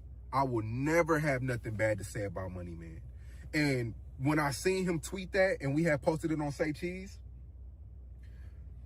I just couldn't be mad at it, because that's what he really stands on. He stands on long-term friendship. He stands on, he's not never on nigga time. He's never on quick money. I'm trying to fuck you over. He's never on that. He's always on, look, friendship, I'm trying to build something, longevity, right business, long term. He's always on that. He's always on some friendship shit. And that's why Money Man is the way he is. That's why he is. That's why he's able to up 100K, 250,000 on Adam 22 like that. Because Adam thought he had him one. He and then ha in the comments. Money Man came, hey, bro, cool, nigga, it's 50K to get on this. It's 50K to get me on your shit. I ain't fucking with you. He told you your face, nigga. Look, if you want me to come on, and you ain't got it, Adam. You ain't got it. Adam don't be having no big, bro, Adam gets whack 100. Adam don't get no real rappers or shit on this show. He used to get a couple. Back when people thought that, it was a hip-hop platform, until they realized that he's just a fucking clout demon white boy. And he's always had that type of energy towards, Vlad and Adam. But towards me, it was always long-term. And that's where I get where he's coming from at. And a lot of people disagree with him when he said that. But me dealing with Money Man, he's always been a long-term guy, man. If he fucks with you, it's deeper than the money. It's how can we turn this 25,000 into 250? How can we do that? So I applaud Money Man, and I hold him on the highest of standards, man, because Money Man has been good to me, man. And his tweet resonated with what we did, in what I do with Say Cheese, and he's always been a long-term guy. So that's just the type of person he is. Adam 22 hopped in on the Say Cheese comments, called him broke. And Money Man, he went to his stash, a little light work, 250,000, 100,000. It looked like, I put 100,000 just to be safe, because I know y'all was gonna roast me. But it looked like 250,000. It looked like a cool 200, like on a light day, and Money Man got some paper. I don't want to say this publicly, but Money Man has reached out this week about my farm in Oklahoma. And he's trying to, I don't know if he wants to buy my farm but Money Man is an entrepreneur. Crypto, real estate, You listen to his music, he giving you the game. Money Man giving you the game. Literally.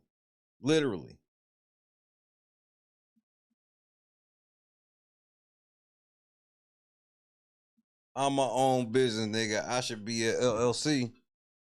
KS Dub, what's happening? So, I just want to say, Charleston White, like all this shit is because of Charleston White. He was running around telling people that I was giving him $10,000. Now you got Mimo 600 telling Vlad that he's worth more than $1,500, which I don't feel like. I feel like Mimo, he's worth $1,500. $1,500 to talk about, to troll. He's just gonna troll Ben 10 and talk about Chicago politics. That's why not. You're getting paid $1,500 to talk, bro. Now, I'm with him on that. Some of y'all niggas is out of pocket. Some niggas gotta adjust. Some of y'all niggas out of pocket. Like, yeah, Mimo, you doing the most. Like, I'm not paying Mimo that for no interview. Like, I feel like you're worth that much. You're doing little other platforms getting 20, 30,000. And that's no hate to Mimo. I interviewed him twice. I paid him twice, but Mimo, it's not like you're getting millions and millions of views, bro. Like, 1,500 is sweet just to talk. You know how many niggas would love to do that just to talk, bro? Nigga, at 1,500 for me to tell you some old DJ stories? Shit, come on. For 30, 45 minutes, an hour? 1,500, bro, that's people's rent. People work 40 hours for that. Nigga time, man. This shit has become so ghetto. We don't talk numbers. We don't talk numbers publicly, man. We don't do that. We don't do that. We gotta act like we been getting money. Because when it becomes like this, everything is watered down. Now, I will give you that. Like, we don't need to be talking about like distinctive contract, like getting out there and be like, so-and-so paid me so-and-so. That's dirty macking. Because it ain't like we got a ranking system to where we like, well, if this person get this is what you worth. Nah, niggas be like, niggas just come and be like, I'm worth more than that. Like, what? Based on what? Heather, what's happening? Now, everything gets watered down when everybody know everything and everybody trying to go through the, nah. Everybody don't gotta know that. You don't see these white people out here talking about their money publicly. How much Joe Rogan is paying ABCD? Now, I will give him that.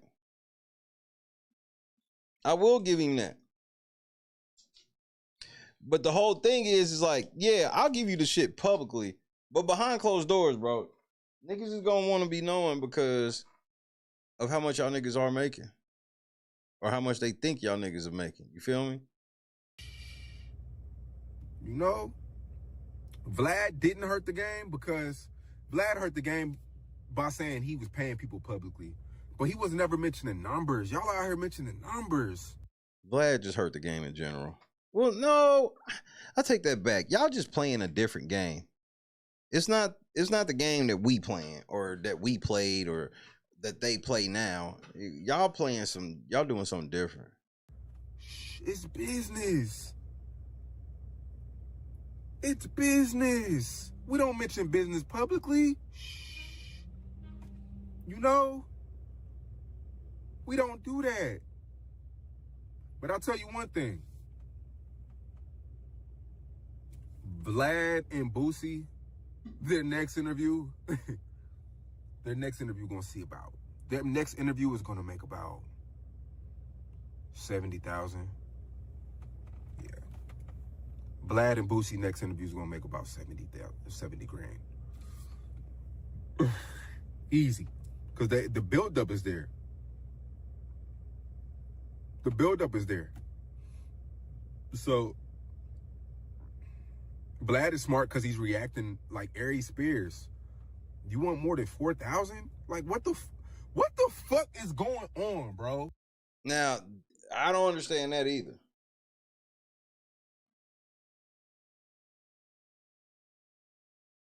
This is why I think some of y'all, and this is just a suggestion. You know, I ain't gonna sit here and tell you how to run your shit, because obviously you'll look at me and be like, nigga, you don't know what you're talking about anyway. But this is why I feel like y'all should focus more on trying to break new artists. Break new music.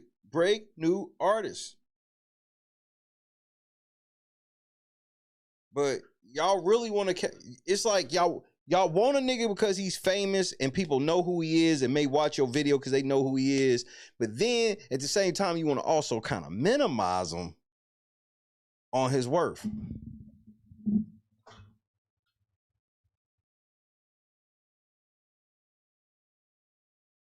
Because y'all just sit around and make estimates, and it's wild for them to make estimates of what a video is going to get.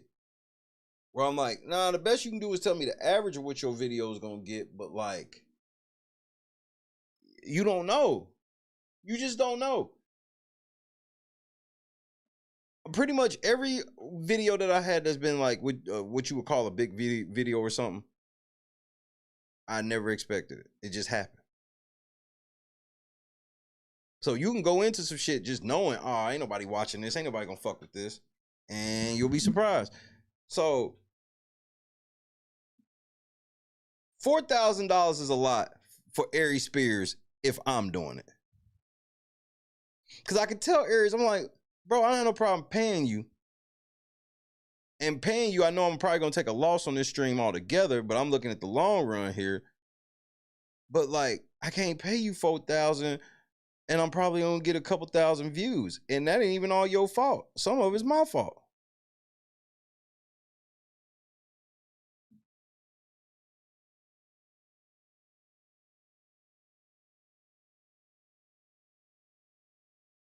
But if Aries Spears is asking like Vlad TV for like 4 bands, yeah. Because they got rapport and people watch his videos. Happy birthday. The game has been watered down. God is great. The prices are gonna drop. The market's about to crash. Prices are gonna drop this summer. And it's gonna be back to normal. Woody tried to charge me 10 grand. You hit me up and tried to charge me 10 grand. What the fuck is going on, bro? You done did like 8 interviews already. Now I'm with that. Woody, pay Woody $10,000, nigga, for what? That sound like, especially when you call me and say that shit, nigga, what, you down bad? All of them, Joy, they so unprofessional. I agree with some of the stuff Sean's saying here, but just like he was saying, the niggas, he don't need to be saying this either. You need to stay out of this, because you actually do what Adam do and shit like that. You should probably like stay out of this. You talk about how people bringing up money and shit. You're literally saying, man, so-and-so called me and said 10,000. So-and-so called me and so you're doing the same shit that you're complaining about in real time. You said what's fucking the game up is niggas talking about what niggas is doing and saying and money-wise, and you're doing the same shit.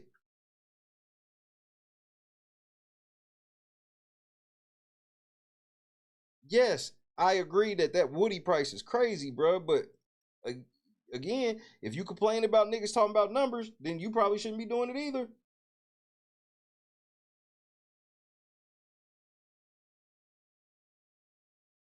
Sometimes you just have to turn niggas down. That's the other thing. That's the game. Everybody's not going to agree to your price. There's always going to be somebody that you did business with and they come and be like, feel like they, all right, it's time to re-up and I want more because I feel like you getting more. Well, okay. Either you going to deal with that or you ain't. And it's just that. Good night, Scott. Already. I'm not paying you 10 grand. Like, so. Money Man. Real guy, man. I gotta give you your flowers. We're quick to call rappers fake. We're quick to call rappers cappers. Real one. I stand on that and I get where you coming from. Long-term dude, man. But hey, y'all, it's a million YouTube channels. But y'all right here with me. Peace. Shout out to Sean Cotton. See how these rappers will take 50K out of the bank and take a picture with it or pose with it or whatever. But why even try to lie? You know that was more than 50 bands. Adam, stop. And be convinced that they're doing better than somebody who's blatantly doing dramatically better than them. And I say this as a person who refuses to take part in these shenanigans. I do not go to the bank and withdraw money to flex on people. I say that standing in my many, many $1 million office building that I bought with my own hard-earned money. So, you know, to anybody who's actually fooled by that, who actually like sees somebody withdraw money and flex with it on the gram, and they think that that means that those people actually got money, I mean, hey, if that impresses you, I think you're the target audience for that kind of content. As far as for me, I mean, the proof is in the pudding. I don't put myself out there like that. I'm never going to go withdraw all the money I got. I'm never going to go withdraw all the money I got in the bank. I'm never going to post screenshots of what my bank account looks like. Just trust, if I did, I could make a lot of these rappers look stupid. Maybe, but you'll have to show how it was deposited in there. See, I know you got money, Adam, but it's not from like podcasting and hip hop and shit, nigga. You a fucking bike rider, nigga. You a BMX rider. Your money come from your daddy, nigga. Bro, your daddy is one of them ones. He was in Bill Clinton's cabinet, nigga. Your last name is Grand Mason. No further questions, Your Honor.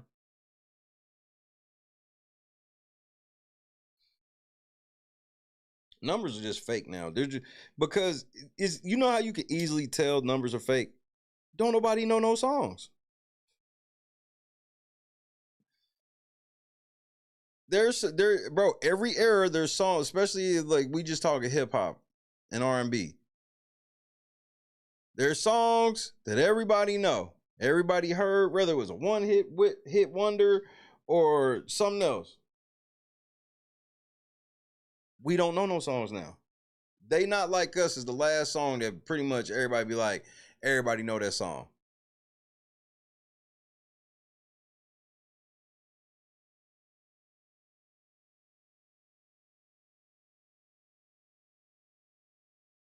Juice, what's happening? Yeah, I don't put myself out there like that. Nigga, what are you talking about, bro? I'm in my many $1 million business place. This is the 22 stir.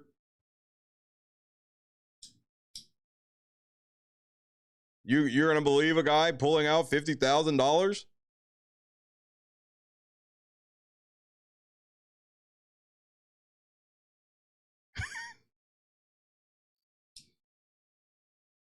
I would never pull out that type of money. That nigga had you in your fee-fees, nigga. Adam 22, shut your bitch ass up. Shut your broke ass up.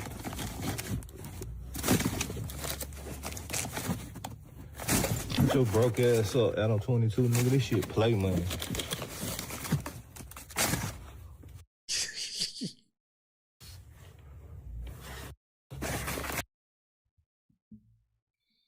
Well, Adam, just pay, bro, look, but here's the thing though, Adam. Now, here's where it gets tricky for you, Adam.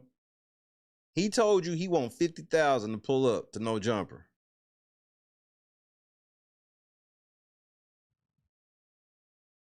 And the way you've been going online and the way he been going online, and then the game spitter, I guarantee he gonna have a video dropping if it ain't already dropped. And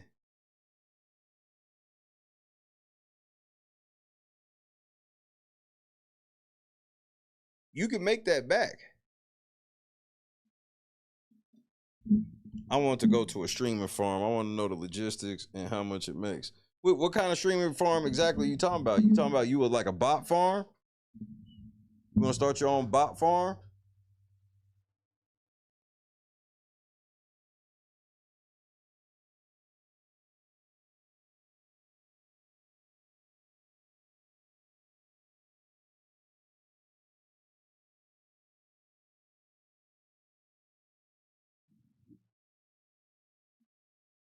I wonder what made Adam start fucking with that nigga like that.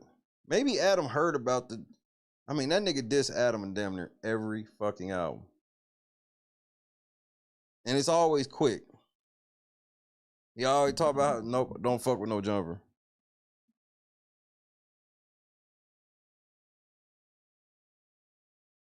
I wouldn't run a bot for her.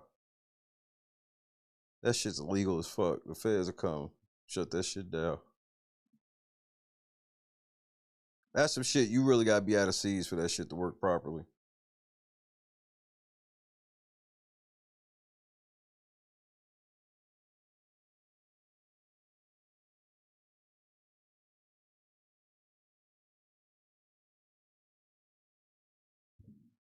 Because they consider it a small level of fraud because they're not genuine views and shit. But then I wonder, because you have to have some industrial internet, like straight office building internet type shit, because that's going to be a lot of.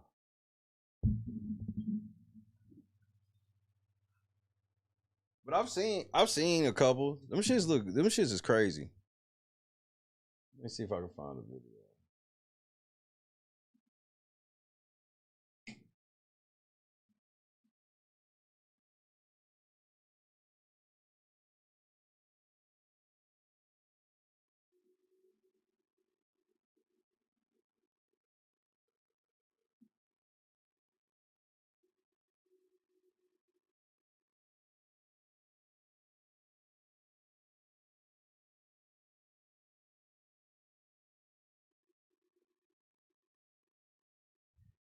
Come on, work with me.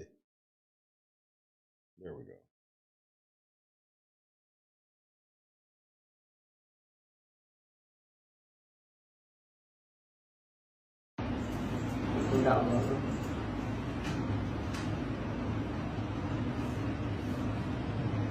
Số người này mua đến 6 em không?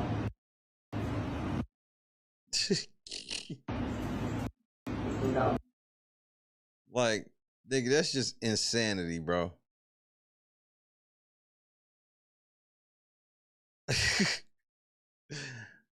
That's insane. And bro, you know this, bro, that's easy money overseas and shit too. Like, cause niggas be buying views and shit like a motherfucker. It's crazy the amount of views motherfuckers be buying. Like, if you really look at niggas' chats and shit, that's not realistic. You think people really, like, when you see Casanach chatting and like you think that's realistic? Cause even when it's like, I've been in chats where, you know, I used to be in Kevin Sanders' chat when it'd be like 20 to 25,000 people. You could tell those are real people. And he was slow, and he would actually slow the messages down. So it could be like real conversation.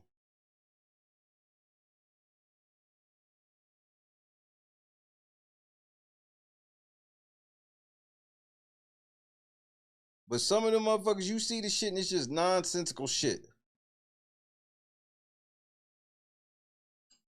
Let's see if I can find another one. That shit's crazy.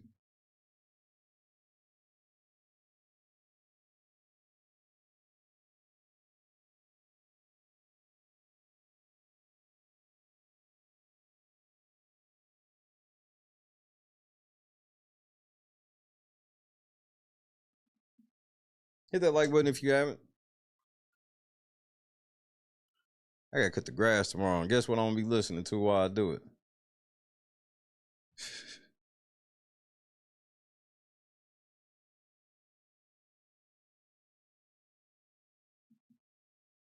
Man, shout out to everybody for the love on the earlier video. Them niggas crazy, bro. The disrespect, I'm telling you, bro. I'm not going for these niggas disrespecting Josh like this. I'm just not gonna do it. Ever wonder how some videos get millions of views overnight? Meet the Phone Farm. This setup shows dozens of smartphone screens on one monitor. It's called a smartphone cluster, and it's surprisingly simple to build. Instead of using whole phones, they strip them down to just the circuit boards, connect them to power and internet, run specialized software, and boom, you can control dozens of phones simultaneously. With this setup, you can create multiple accounts and artificially boost likes, subscribers, and followers. Ever wonder how some videos get millions of views overnight? Oh shit, that's how I woke up. My bad. I ain't mean to start the motherfucker over. But shit, Joy, that's how the fuck I woke up. I was just like, man, like, are we for real, bro? I was like, bro, will y'all just leave me alone? That's all I be asking. Just leave me the fuck alone. I don't know why that's so hard. Literally, the law says you have to leave me alone. They still don't do it. Meet the phone farm. This setup shows dozens of smartphone screens on one monitor. It's called a smartphone cluster, and it's surprisingly simple to build. Instead of using whole phones, they strip them down to just the circuit boards, connect them to power and internet, run specialized software, and boom, you can control dozens of phones simultaneously. With this setup, But you notice, bro, you be noticing this shit be overseas like a motherfucker. The people be doing this shit. You can create multiple accounts and artificially boost likes, subscribers, and followers. It's basically a viral content factory. So, if you don't hit subscribe and like this video, I might just have to build one of these myself. What do you think? Should I? Insane.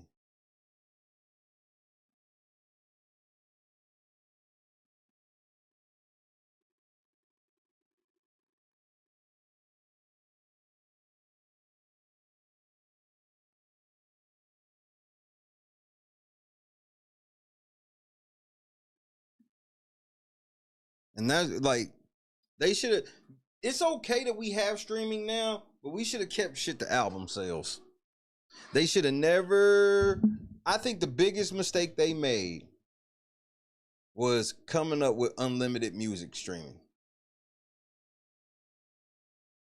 I know some people like, that's fucked up, Shay. Like, that's what did it for them. They couldn't figure it out after that. Albums, if it was still like niggas had to come on, even to stream it, buy the album, a single album, go on there and buy the single album.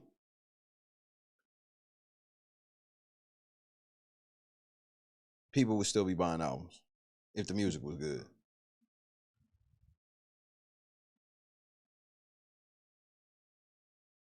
These artists are on these streaming forums. They are on these streaming platforms. Even from a guy like a J. Cole that say how many artists got streams from these bots. They not as hot as they seem. Well, J. Cole is a part of that system as well, and he don't even know it. Damn, R.I.P. Omar. And that's a lot of them niggas. That's why I'm like, it's hard to fake that shit because you can tell when an artist is really hot. Like the kids really fuck with YoungBoy. Like they really fuck with him. Like, I don't know if people was really fucking with Dirk like that. I know in the Midwest, but the whole country, I don't know. I don't know. Major labels are running these streaming forums. They running these streaming numbers. They running these setups. All right? We in a major industry, and that industry is ran by a machine. This shit, the major. Dirk got a loyal ass following. But motherfuckers try to tell me that Dirk was like no, he wasn't. He just wasn't. YoungBoy, on the other hand, that nigga YoungBoy, everywhere he pull up, it's a problem. That nigga weird as fuck. And I'm Neo. Everyone in the hood has a hot verse, but the chances of making it big are slim to none. Chad's a computer genius who went from a total unknown to a chart-topping artist in I ain't never heard this nigga. just a few months' time. Now, and I'm with Joy and I'm biased on this. Like, I don't even think it's close. I'd way much rather listen to Dirk. I don't think it was close. That nigga King Von, it just sucks that he was on what he was on, because that little nigga actually he was harder than Dirk. But I think Dirk, obviously I felt like Dirk was smarter until he wasn't, like. But yeah, I don't think it's close, because I'm with you. I don't know what the appeal with YoungBoy is. Like the shit he be saying, barely saying. Like, I don't get it. With the help of a cheat code known as bots. Bots are computer programs. And and you know why people get bots? Because that's how stupid we are. We'll see some with 100 views, 5 views, 6 views. There used to be a segment on our channel, and I can't wait to bring that shit back, where we would just watch videos from small ass YouTubers. Some people are genuinely like that, where it's like, I would watch this shit, but you only got 1,700 views. I wish somebody else would report on this so I could see. Or you more likely go, oh, this shit got like 70,000 views. Shit, this might be decent. That are designed to act like humans online. Yeah, that's my issue with YB. I think Quando do too. Only lightning fast and far more efficient. Some people use bots to buy up high demand products, jack up the price, and resell them for a big profit. Others program bots to rack up fake streams on Spotify or generate likes and comments on their social media pages to appear more successful than they really are. The lines are so blurred between legitimate business and these fraudulent schemes. And just so y'all know, once the labels and shit get involved, like they go by metrics and stuff that, like all of that shit, like the bots and like when you see views and shit, that's all surface level. Cause you're not gonna like, especially if you're trying to get like let's say you a YouTuber and you trying to like buy views to maybe get yourself a sponsorship, maybe a company see your views, and nigga, they gonna want to see more than your views. They gonna see your watch time, viewer retention, engagement, like all of this shit. So all of that, all the buying the views and shit and streams and shit, that be for the people. That be so they can flex with that, be the to entice the people, to give them FOMO, or for the people to make them feel like they really doing it. Games that you can't really tell which is which. Oh yeah, bots for shoes, bots for cards. The two biggest bot industries right now is cards, like for physical stuff, cards, and shoes.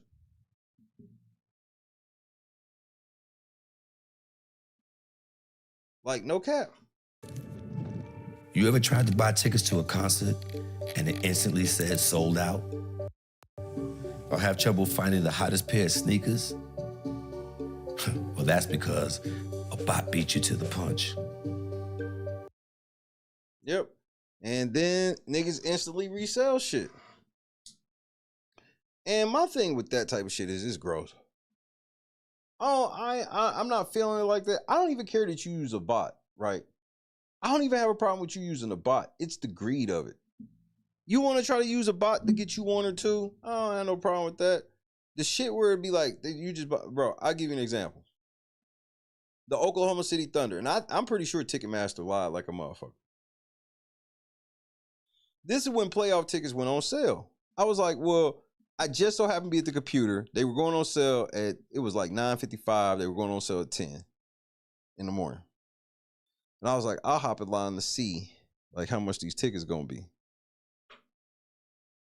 As soon as I hit the shit, they was like, you're in place number 17,000. This is at 10 a.m. on the dot. I'm like, damn, this is just Thunder. This ain't like some national shit. Because even for the way they do basketball tickets and shit now, you got to be in certain states to buy tickets for certain teams.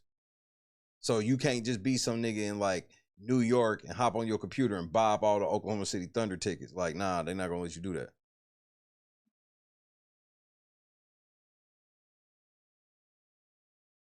So by the time I get to the front of the line, the shit says sold out.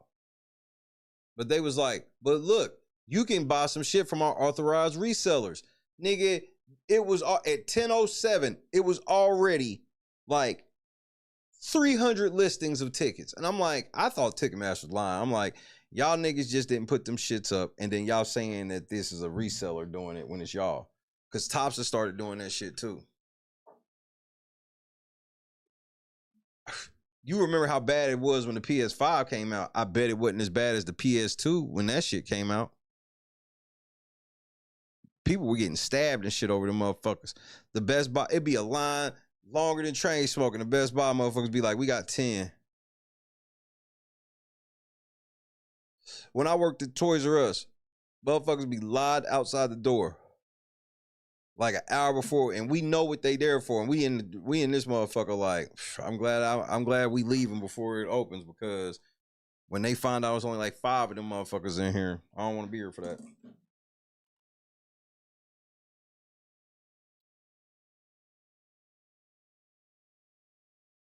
You had to get an email. Oh my, they do that shit on purpose to create FOMO, and they do what's called waves now. This is what companies do for real. So companies have gotten into the resale game. So let me tell you how they do it with cards. So let's say brand new basketball cards are coming out tomorrow morning.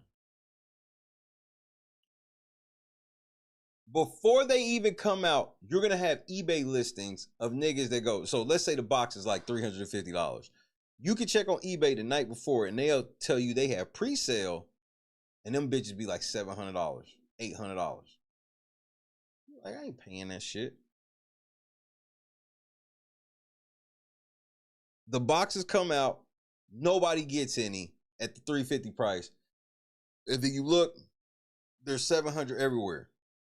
So you feel like niggas is doubling up and all this shit. No, you find out that the wave 1 is the amount of product that they just put out for sale. Wave 2, well, we've seen what the market did. So these wave 2 boxes, yeah, the first wave was $350. Wave 2 is $650. And so if you like a breaker or you got a car shop or some shit, you damn near got to pay it. And what you gonna end up doing? Jacking up the price on your people. And your people not gonna think that Topps did it, because they gonna go to Topps website and they gonna see that it said $350, but it's sold out. And they don't have no idea what the shops were charged. That's the game dirty. And the sneaker shit has gotten so out of control when the sneaker game is worse than it's ever been. I want to put that out there. First of all, nigga, don't you know niggas is still doing train robberies? Niggas did a whole train robbery for fucking Jordans, nigga. And the game is so trash now. It's like everybody just wears Jordans, Yeezys, and Dunks.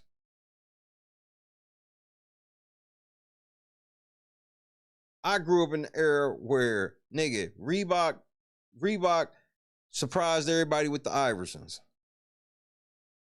Then the T-Max under Adidas. Then all them Nike hits. And it wasn't just like one shoe, like it was several different types of shoes.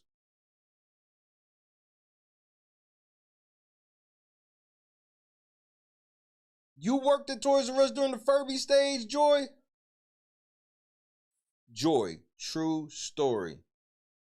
I sprained my motherfucking ankle during that time.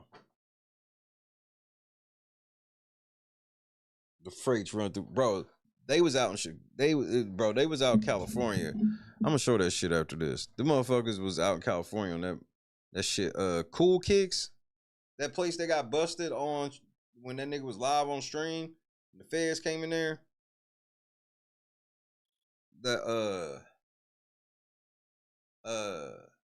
We went in that store when we was out in Cali, and it was lame as fuck. It was just this overhyped store. You go in there, it's just Yeezys, Dunks, and Jordans. It's like, bro, y'all ain't even got no, like, Grails. Like, y'all ain't even got Grails. Y'all, Grails are Jordans.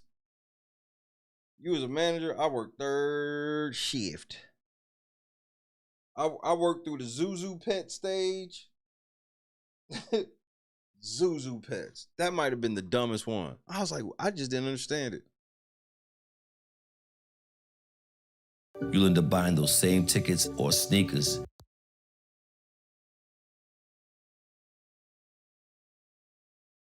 Like, if I put 50,000 in these shoes, I can never wear them.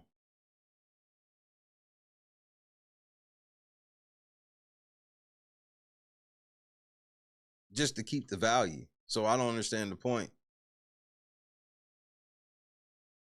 And look, these are the shoes. What did I just tell you? Dunk, Jordan, Dunk, and the Marty McFlys. On the resale market at premium price from the same people running those bots. And most online consumers are clueless to this type of manipulation, especially in the music industry. Yes, sir. I'm the big, said the big home. I got racks on what it is. They know what it is. I'm the big homie. Fetty, what it do, my nigga? I said life is big. Everywhere they go, you know they know the kid. I've been up, I've been down, but I never snitch. You know what it is. Yeah.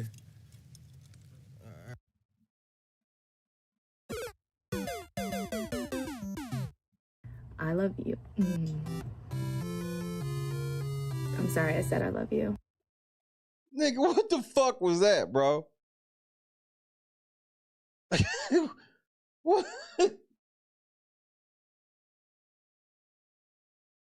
I'm gonna tell you how bad that fucked me up.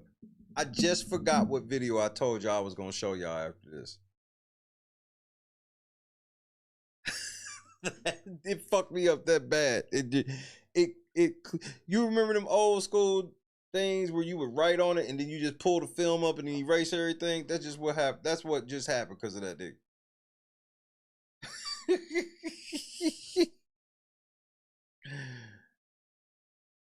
Hey, run it back. Everywhere they go, you is I'm the big homie. Fetty, what it do, my nigga? I said life is big. Everywhere they go, you know they know the kid. I've been up, I've been down, but I never snitch. You know what it is. Yeah. All right. Nah, nigga. No. The answer's no. I've been up, I've been down, but I never snitched. What? Hold on. I gotta break this nigga bar. Where they go, you know they know the kid. I've been up, I've been down, but I never snitched. You know what it is. Yeah. I know you fucking lying. I'm the big homie. I'm the big homie. This nigga sitting there in a hard boy outfit. Song, what it nigga, who uncle is out here rapping? Nigga, don't be sitting there rolling the weed up to this shit. Nigga, man, y'all always be gassing niggas. The way y'all will gas a nigga up in the studio, bro. If you ever hear a song, you be like, why would they ever release this song? Cause a nigga like him was rolling up and hyping a nigga up when they was in the studio making it. That's why. I'm the big, said the big home. I got racks on what it is. They know what it is. I'm the big homie. Fetty, what it do, my nigga? I said life is big. Everywhere they go, you know they know the kid. I've been up, I've been down, but I never snitched. You know what it is. All right, yeah. Let's stop right there. Yeah. No. Tell me how you became Chad Focus. You know, coming here, man, from Baltimore City, Baltimore, Maryland, you know, we don't got a lot of opportunities. You know, it's not too many things that you can get into when you're coming from here, right? So I went and I took a completely different angle. I tried to master IT, I tried to master technology. You know, a young black guy figuring out the way. Are you thinking about robbing this nigga? Cause you low-key got that Omar look in your eye and you got that hoodie on. There's no way I would sit in the room with Michael K. Williams in a black hoodie with some low light, nigga. Conscious do cost. That all the major labels, man, touch the real money so I could empower my people and make sure I could give them back ownership. You know, there's different ways to go ahead and, you know what I'm saying, enforce your will. So what were some of the ways that you began to do that? Today's world, everybody's using a streaming phone. Streaming phone, man, is a bunch of different cell phones that sign up to Spotify. They play your record over and over again. You get streams, you get paid. You know, plain and simple. Being able to use my streaming platforms, man, I was able to make hundreds of thousands of dollars. We were able to chart on Billboard. We were able to chart on Spotify. We were able to chart on Apple Music, Tidal, Shazam. These streaming farms help you start the process, and that tactic is turning into legitimate money. But you trash, though. Chad may look the part, but he's like, he making this shit sound like No, nigga, your music trash. And you juicing the system. Only made it this far because of his knowledge behind the computer screen. These days, a lot of artists you think you discovered on your streaming app were actually force-fed to you by computer software. Well, no shit. Or in other words, a bot. I know that ain't security. Even though she looked the toughest in the picture, because this zesty ass nigga ain't gonna do shit, neither is this one. So when it comes to streaming on Spotify or fake streams, bots will be programmed to follow artists, save songs, put songs on playlists, and to listen to songs to increase the amount of plays of their music or their exposure or the perceived popularity of the band. And there's no clear law that outlaws that. So there are certainly elements of the bot ecosystem that have elements of a black market. I'm guessing.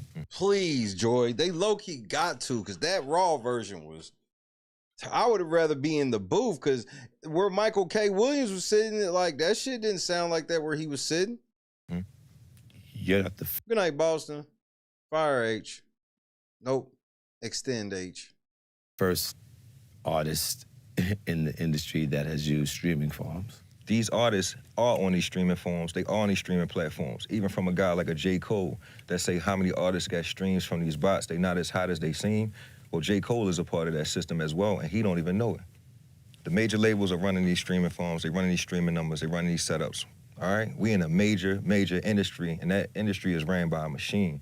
This shit the Matrix. And I'm Neo.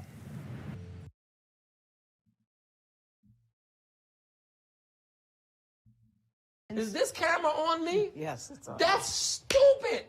Use your common sense. Chad even figured out how to use bots to make money on the road. I heard you used to put on a lot of concerts, man. Yeah. Tell me about the one with you and Lil Baby.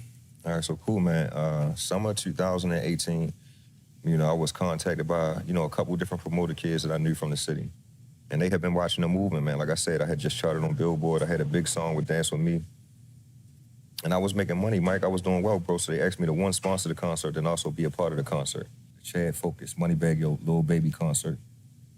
The next part about being Chad Focus, bro, is that I got $125,000 worth of budget to go ahead and buy all these tickets. Did you just physically go on the computer and buy them yourself, or what did you do? I can reverse engineer what a human does, right? So say Mike takes out his phone, and he goes to Ticketmaster website that took him 30 seconds. We watch Mike put his credit card information in there. He sit and think about it. Do I gotta ask, my significant other whether I can go to this concert or not? So now you done took 2 minutes to think about that $300 you about to spend. When you press that send button and it accepts a payment, you just spent 6 minutes for a purchase. You understand what I'm saying? I gotta take 6 minutes in between purchases to not trigger a fraud detection. I use a bot. I need to purchase these tickets at 6-minute intervals. And I need to do this shit when everybody is asleep. Even the promoters was running around here talking about, yo, we sold out. They bragging. They didn't know what the fuck was going on. Now, when I'm sitting on actual tickets, man, I can relist them on Ticketmaster, or I can relist them on another website we call StubHub. Buy it low and flip it high. I resold them tickets, for $500,000. What kind of profit I make? We spent $250,000, so the net profit, $250,000. I know how to make $250,000 in 5 minutes. So that's called scalping, bro. And I mastered that shit by just watching the game. We watch what a Live Nation does. We watch how they can sell out a Metallica, a Jay-Z, a Kanye West concert. All right? Live Nation, one of the biggest plugs in the world. They own the venues. All of them. Right? Their job is to pack the venues out by any means necessary. They fill out their venues by buying all the tickets up, and then they be like, yo, sold out. You ever looked up and every tour was sold out and every date was sold out? And you're like, how the fuck they sold out, but then people can still buy tickets? There's not much legislation that deals with the bot ecosystem. In the US, we've got the Bots Act of 2016, which was designed to stop ticket scalpers from automatically buying large numbers of tickets to resell. That's the sole piece of federal legislation, but it's rarely enforced, and currently I don't think that our congressmen and women know enough about the technology or about the way the digital economy works to write effective legislation. But that's the thing about when you say effective. Oh, they can make it effective. It's already on record. They'll lock your ass up. So what happened after the concert? Because I was doing that concert at the level I was doing it, I got a lot of notoriety. The concert basically triggered a bigger snowball, which was, we got to look deep into this guy. He didn't just flip millions of dollars. He out here fucking making records with T-Pain, Lil Mo. He getting crazy amounts of money. You know, people act like I'm the fucking godfather of the bots. They act like I'm the guy that created this shit. You know, I'm just the one that optimized it and figure out how to do better than the guys that did create it. Don't hate the player. Hate the game, right? Nigga, I ain't never heard of you. Yeah, maybe you done made a couple dollars, but you done took some L's doing that. that all in shit like that, you done took some L's, bro. You ain't winning every time. That's not how that works. I'm like, what's the point?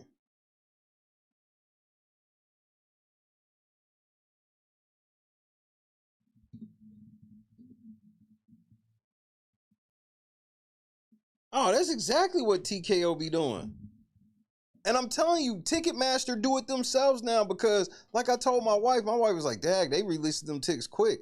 I was like, I don't believe that these are real people that relisted these tickets. You mean to tell me within a 5-minute span, somebody bought tickets and relisted them on Ticketmaster that quick? No. Ticketmaster just said they were sold out, and now they be scalping.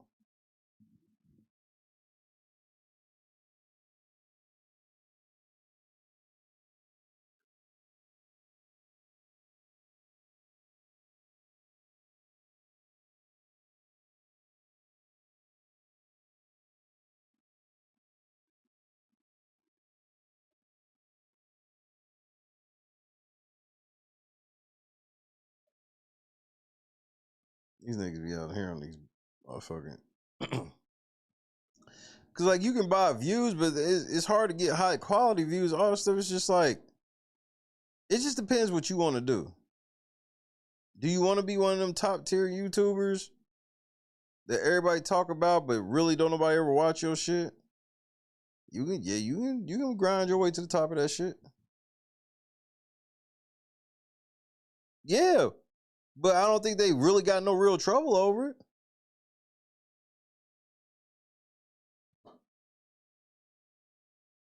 Oh, shit.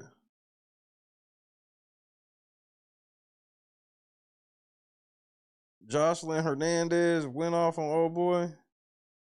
Hey, has any of y'all been watching that Julio Fulio trial? Press 1 for yes, 2 for no.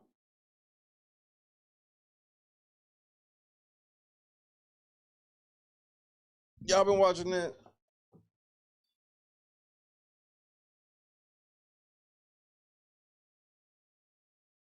One of them niggas is cooked. The shit that made me laugh about one of them niggas. So you know them motherfuckers had them ARs and was laying that nigga down, nigga.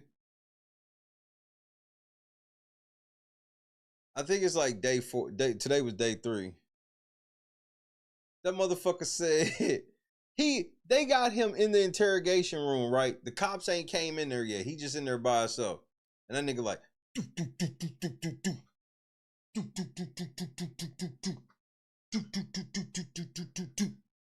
he in there pretending like he's shooting up the car like he did in the video.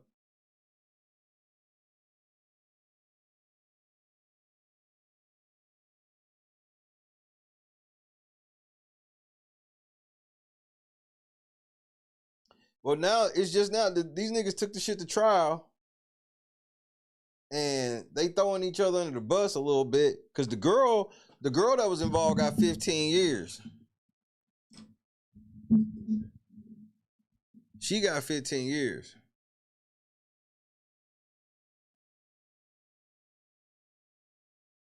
The shit been crazy though.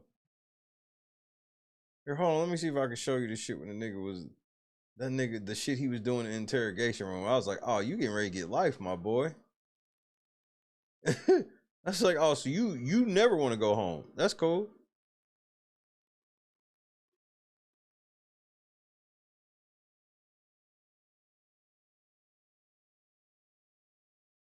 make sure this is it.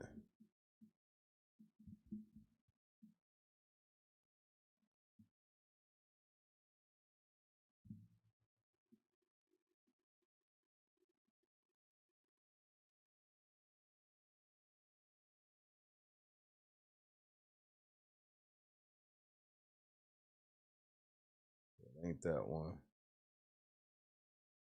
Let's see.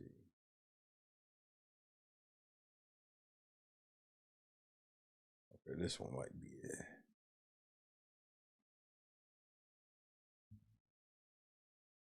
This nigga in this motherfucking interrogation room might be the dumbest shit I've ever seen in my life.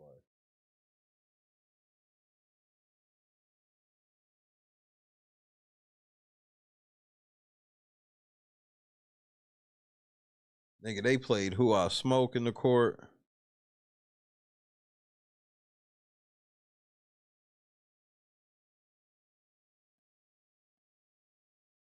Who I Smoke. Just demon shit.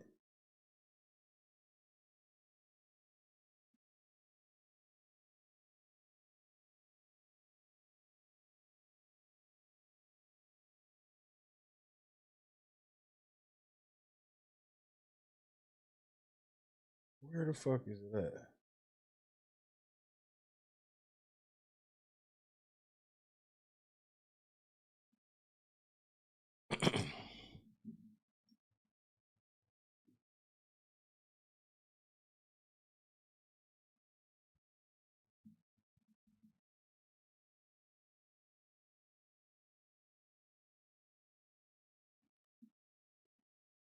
Hopefully this is it.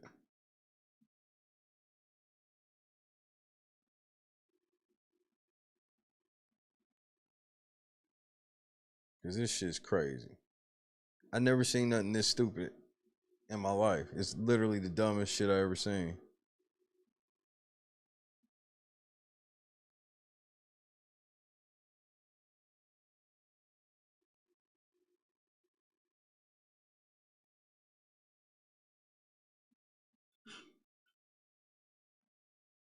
Let's see if it's on this one. All right, switch it over. Switch it over. Hit the like button and get the fuck out. Do it now. As I click the wrong button. Cuff Boys, shout out.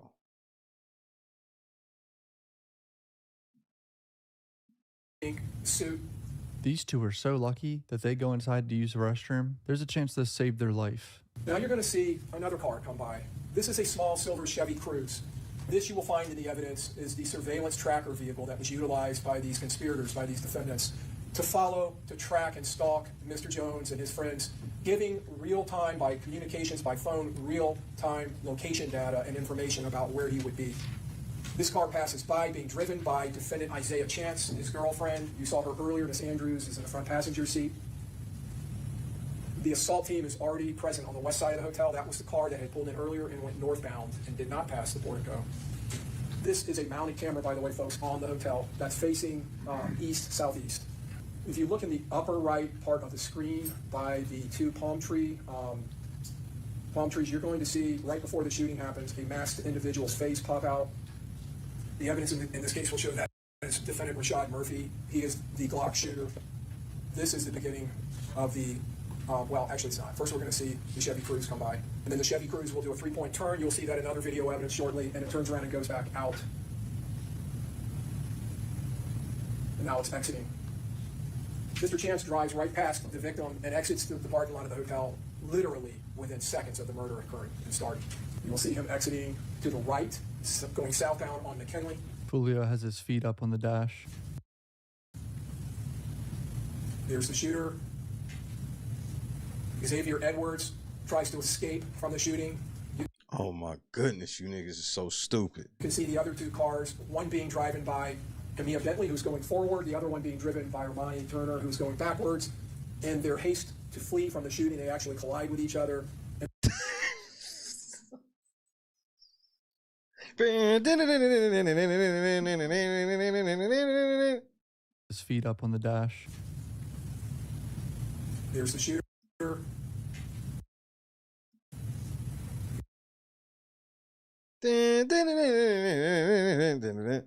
These These niggas Edwards tries to stupid. escape from the shooting.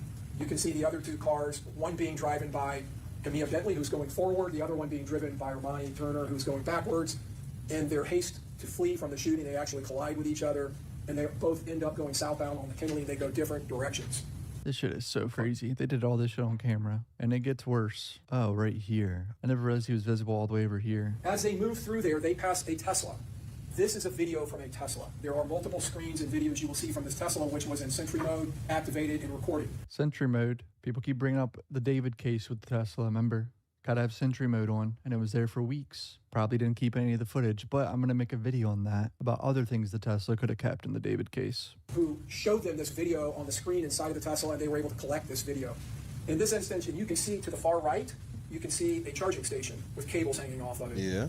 You will see in the grass area by the charging station, you will see Davion Murphy running by, holding a rifle, wearing all black with an orange ski mask.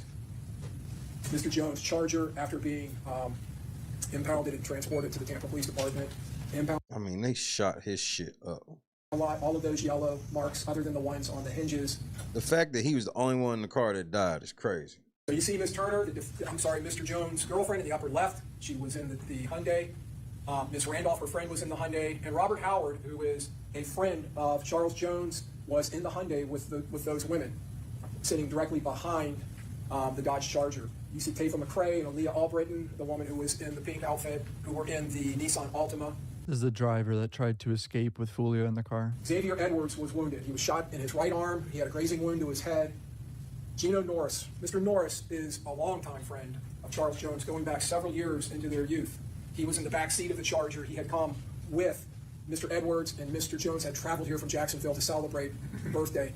Mr. Edwards and Mr. Norris bail out of the car, and they run from these shooters because they don't know where they are. They run into a Holiday Inn, and they leave a massive blood trail that leads into that Holiday Inn, which police would later follow when they arrive because of the multiple 911 calls being generated from all of the noise of the gunfire. She is our fourth victim. See, this right here is why I wouldn't even be friends with these people. Put yourself in danger just being a... Like, real shit. There's no way I'm just riding around at nighttime at some trap, seedy looking ass hotel with Julio Fulio, nigga. No way. Around these people, bro. Now, he's going to be appearing at Teasers. You see that in the middle of the advertisement on Nebraska Avenue, 9700.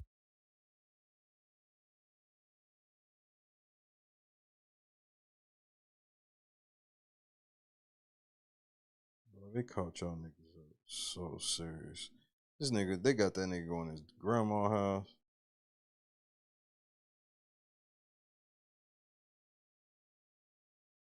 Has a pink case. He's walking around. You can see the clothing he is wearing, the positioning of the belt and the type of belt. He is wearing boots, all of which look similar to the clothing being worn on the lower body of the Glock shooter, both going on the lower... Nigga, you wore the same outfit you was gonna kill a nigga in Walmart. Middle and coming back from the shooting scene.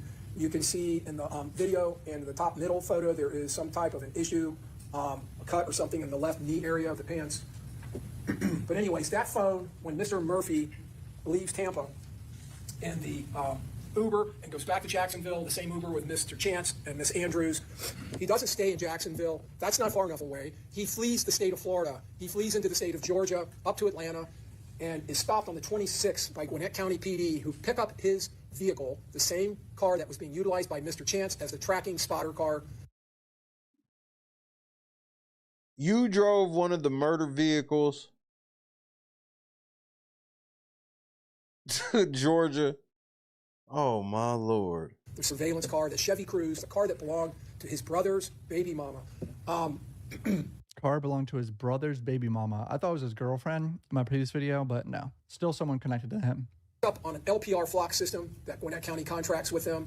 Officers from Gwinnett County start searching the area, and they come upon a hotel where there is flock activity, LPR activity. They stay in that area in the early morning hours of the 26th, and they end up encountering... I mean, these are the exact shoes. And he has children. I think he has like 3 or 4 kids. And it is a phone that he left in Jacksonville. You got 4 kids and you run around trying to clap Julio Fulio, bro? Mr. Murphy, you will not see any cell phone evidence for the ghost because he left his phone in Jacksonville. He keeps calling him the Ghost, by the way, because his Instagram name is Ghost. On the left, you see Mr. Murphy in custody in Gwinnett County. He is accompanied by Charmaine Steiger, his girlfriend, and the mother, I believe, of his children. They had booked into a hotel. He's wearing the same jeans that he's wearing in the driveway of the Gathright residence. Mr. Gathwright's residence when they came back in the Uber, but that's really not. This nigga's an idiot. I don't believe going to be in dispute that is him in the driveway. Taken of his leg and his feet, showing footwear that appears to be the same type of footwear that the Glock shooter is wearing in the crime scene. On June 23rd of 2024 at around noon, Mr. Murphy posts this to his Instagram account under Ghost187. Prosper and Junior, G-Day today, which you will hear from gang detectives. G-Day is Get Back Day today. Prosper, he puts down 187 babies. Prosper and Junior were individuals who were shot several years prior. They were members of a predecessor gang that became 1200, and that is an homage to them. This state. Why do you need to put this on Instagram or wherever the fuck you put it? Why? Explain that to me. Would prove to you and its evidence just after the murder.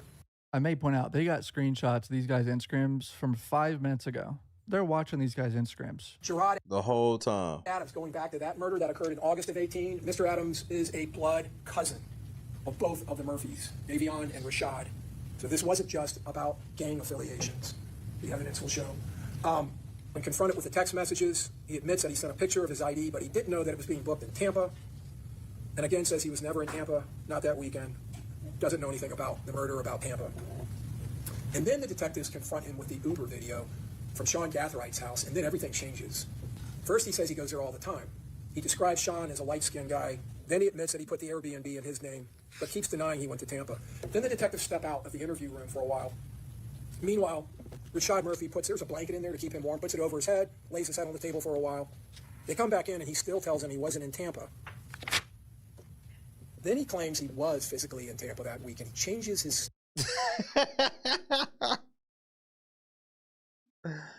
Nah, I ain't put my feet on Eddie Murphy couch, man. Why would I ever do some shit like that? Yeah, I remember putting my feet on Eddie Murphy couch. Story. He's seen the Uber video.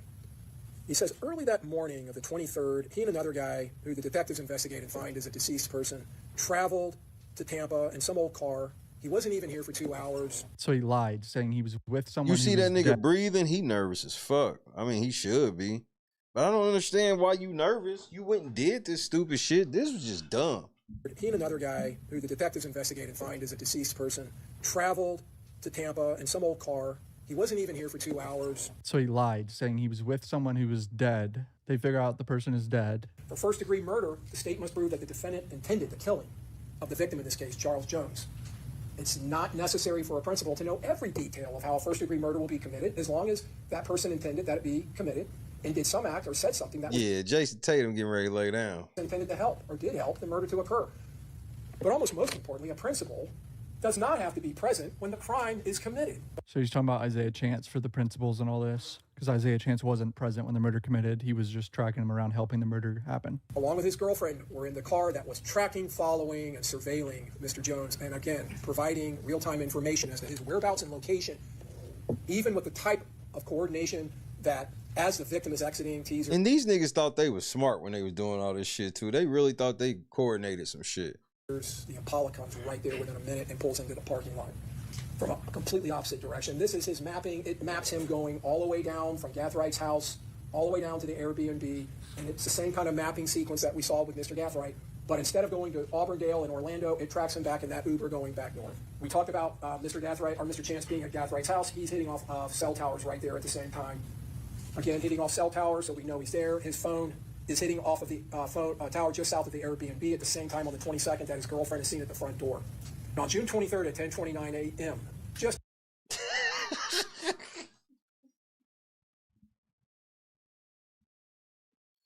hours after the death of Charles Jones, he posts this to his Instagram account, a photograph of Mr. Chance, and the person giving the bird there on the other side of the car is Antonio Tilley, who we know is a dead, or not a dead ops, but is a member of their gang that was murdered. So he's posting pictures of his friends that got killed, like he got revenge for them. Who the state believes the evidence will show is the shooter with the orange ski mask who was up behind the other two shooters. We have mapping of his phone from Jacksonville there. His phone is hitting off a tower just to the side of the McDonald's at the time he is there in the Chevy Cruze. His phone is hitting off of a tower just to the south of the Airbnb at 2:59, several hours after the murder as they were getting ready to leave. And then his phone is hitting off of a tower near Lake Butler, Florida, just north. Think about all that shit they was doing, right? Nobody would have ever known or cared.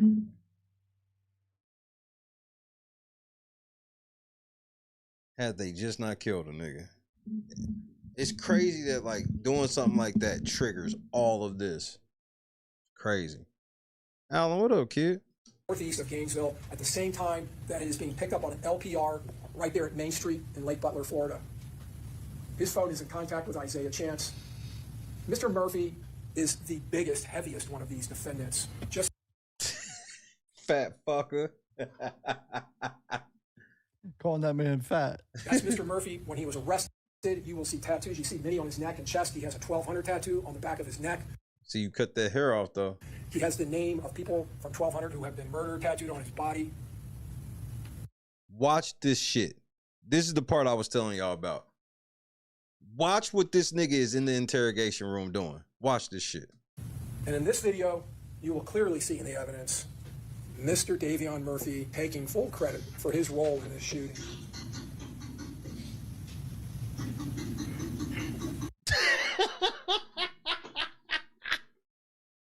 Is this camera on me? Yes, it's on. That's stupid.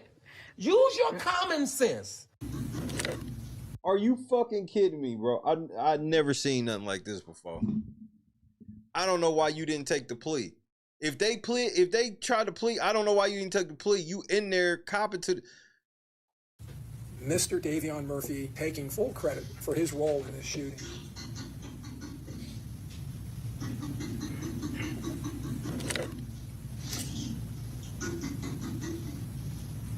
That is just after his...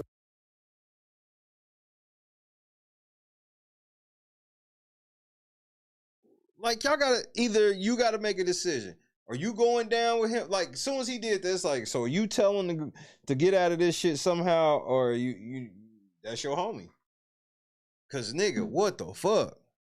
Arrest when he is left alone in an interview room. This guy's an idiot. Look at a fucking moron. His lawyer's always like, oh shit. That wasn't in the first trial. Oh yeah, Isaiah Chance and Fulio were arguing on Twitter at some point. Charles Jones talking, and you will clearly hear Gutta Man, you can see his name on there, Mr. Chance talking. They are arguing, and you will clearly hear Mr. Chance say, hey, Fulio, your foot okay, cuz? Your foot okay? He was shot in the foot. This was after, this is June 6th. This is June 6th of 2024, 9 months after Mr. Charles Jones was shot in his lower leg in Jacksonville. A shooting where there were shell casings scientifically linked to defendant Gathright, Mr. Chance's friend. Y'all cannot be this level of dumb, bro. Was Fulio really worth all of, I don't understand how y'all thought this nigga Fulio was worth all of this, bro. And you will hear Mr. Jones reply to him. There was no cold feet. Nobody had cold feet. There was no hesitation. There was absolutely zero, nada, mercy shown to Charles Jones or his friends.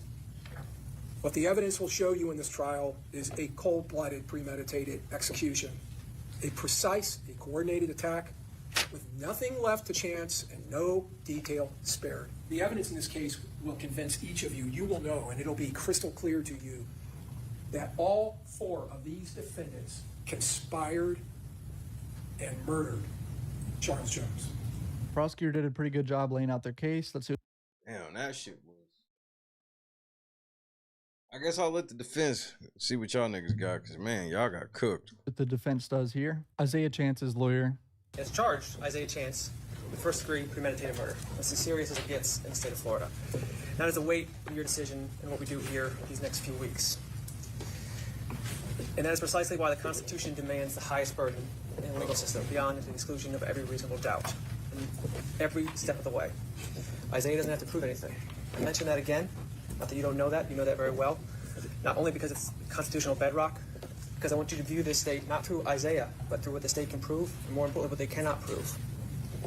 I ask you to hold the state to their very high burden, which is ruling out every reasonable doubt of every fact and element necessary to prove the allegations against Mr. Chance. That is their burden. That's what you swore to hold them to, and that's what I'm going to ask you to do. As you know, they're attempting to prove 3 things against Isaiah Chance. Nigga, his lawyers sound nervous as fuck, bro. This nigga, is this your first degree case? Oh man.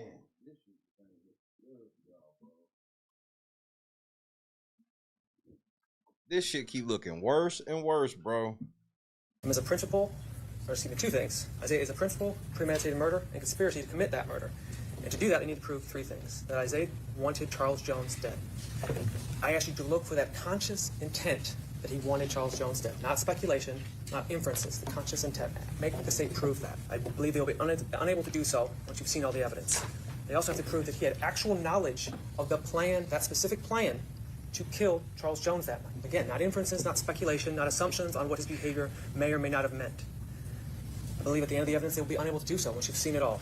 And lastly, that he did something, some act, some concrete step. Mr. Harmon showed you the list of what constitutes that in the principal statute. Help, assist, cause, encourage. However, I believe once you see all the evidence, any act that he's done requires you to speculate as to its meaning. And that you also speculate as to the knowledge he had when he did that act.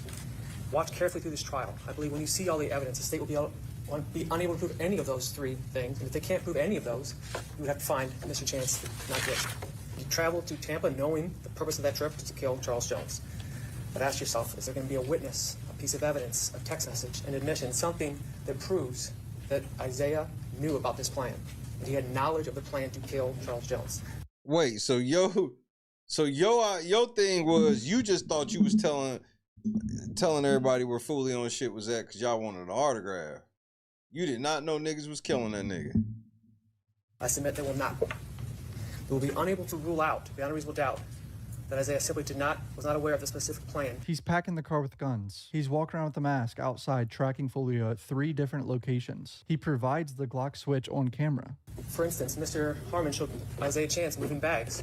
Look for evidence that Isaiah knew what was in those bags. Not the assumption that he must have known or he could have known or he should have known. Look for proof that anyone knew what was in those bags. Wait for a witness to testify that they could he's right about that part. Say what was in those bags and that Isaiah knew what was in those bags.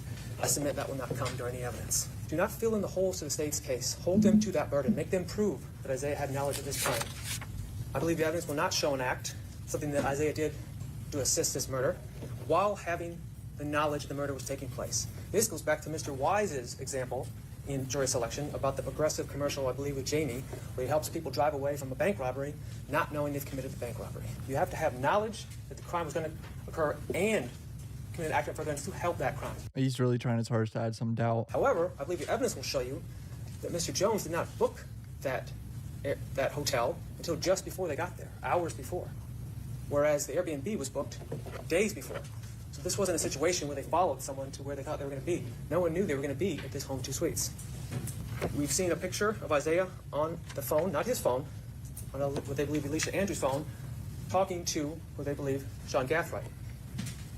Look for the state to be able to prove what is the contents of that phone call. I submit they will not be able to prove what was said in that phone call, and definitely not be able to prove that phone call had anything to do with the murder. They want you to assume it did. They want you to say it probably did, but that's not beyond a reasonable doubt. I would also submit that that's the only time. Well, he done warmed up. He's getting better. With Alicia's phone.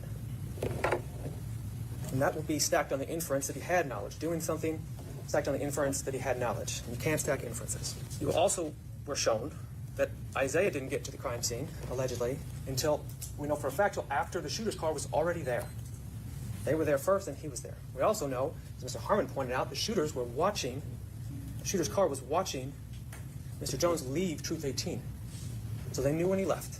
Mr. Harmon also showed that Isaiah was driving at Teasers. That's the only time he's seen driving that silver Cruise. Just like that's the only time he's seen on the phone, on Alicia's phone. Yet Mr. Harmon continued to say through his opening, here's Isaiah texting from her phone. Here's Isaiah texting from her phone. Here's Isaiah sending this from her phone. There's no proof of that. I asked you to look for proof that Isaiah ever used her phone more than once. We have the one time on camera. They need to prove the other times. You cannot just assume every time her phone is used, Isaiah's the one using it. Out proof. I submit there will be none. Just like you cannot prove, you cannot assume that just because that silver Cruise is driving, that Isaiah is the one driving it. I submit you will not be able to, there will be no evidence showing that he's driving it at Truth 18, and no evidence that in that video at the crime scene, you'll have no evidence of who's driving the car. And you cannot assume he's driving that car at that time. Look for evidence of what he did as a lookout at that crime scene to help in furtherance of the crime. You saw the car drive by. We didn't see it stop. We didn't see any communication between the two. Look for proof of communication between Isaiah, not a phone, didn't belong to him, Isaiah and the alleged shooters. He got a glimmer of hope, bro. With what his lawyer just laid out right there, he at least got a glimmer. I submit you will not find any. They will lean on cell phone data and location evidence, but that is not intent. And they will lean on social media. You saw the spaces. That requires a lot of speculation as to what exactly that meant weeks before in what Mr. Harmon referred to as an argument. I would take umbrage with that. We'll see what you believe. What the evidence will not show you is Isaiah Chance firing a weapon. It will not show you Isaiah Chance directing anyone to fire a weapon. The alleged gun that he's in his possession, that's the last time we could see that gun. And there's no indication that specific gun was used or involved in the murder whatsoever. The state's evidence, I do not believe, will give you the unambiguous, definitive proof the law requires before you can find him guilty of either charge. When you hear all the evidence, I do not believe you'll believe the state has proven their case beyond a reasonable doubt. They will show you he traveled to Tampa. They will show you he was present that night. But then they will ask you to make a leap, to assume that presence equals guilt, that association equals conspiracy, and that being there means he planned a murder. And that is not proof, that is speculation, that is assumption, and does not meet their high burden. I'm going to ask you not to fill in the gaps of the state's case. They're going to paint a picture for you. They need to paint the whole picture. We can't ask you to connect the dots of part of the picture. They have a burden. It is a significant burden. I'm going to ask you to hold them to that burden. I keep bringing up that burden, and I apologize, but it is very important because it is a very high burden for a very important reason. He did all right. Y'all niggas is going to prison.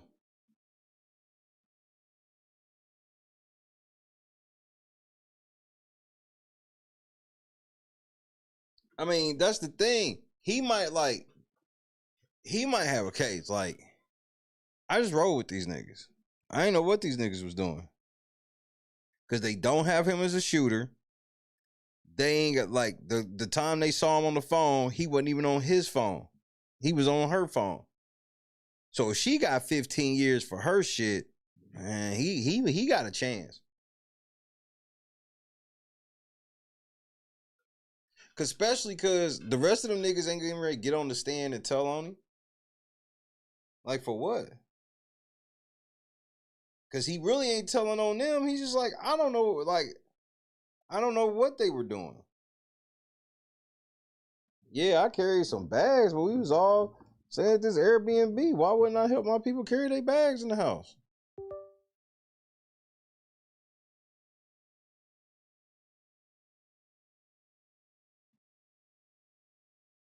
It's crazy. It's like another day or so of it, I believe.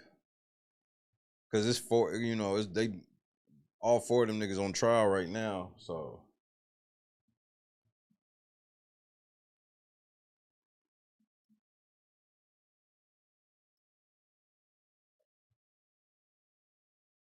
but that one nigga that was in there, nigga, he cooked.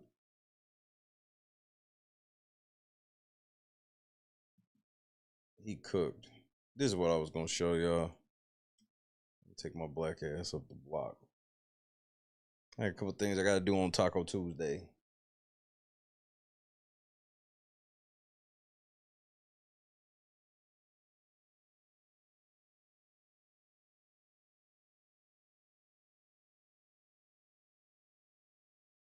Dramatic heists here in the U.S. Thieves making off with millions of dollars worth of Nike sneakers, targeting freight trains in multiple states. Here's Mola Lengi. Tonight, these niggas is doing train robberies again, bro. Authorities sounding the alarm after multiple freight train robberies targeting shipments of Nike sneakers in remote areas of the desert Southwest. The most recent heist, January. And when I know the areas they talking about, like these areas, I seen these when it was driving. Like it's crazy where you be driving down these roads like for miles, kind of like parallel to these trains like this. When I drove out there to file a lawsuit. Sounding the alarm after multiple freight train robberies targeting shipments of Nike sneakers in remote areas of the desert Southwest. The most recent heist, January 13th in Perrin, Arizona. Thieves allegedly using this box truck, grabbing nearly 2,000 pairs of brand new unreleased Nike sneakers, Nigel Sylvester X Air Jordan 4s. It's always some Jordans. Worth $400,000. Thanks to tracking devices inside some of the cargo, 11 people were arrested.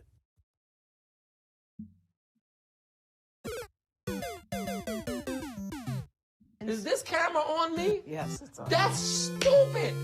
Use your common sense. In November, near Amboy, California, robbers boarding a train and grabbing $200,000 worth of Nikes found in the back of this U-Haul in Anaheim the next day. 7 people taken into custody, according to police. They get on it, they cut a brake line, stop that train, and it's basically a shopper's delight. It's stopping that train and then breaking into the container trailers on the train.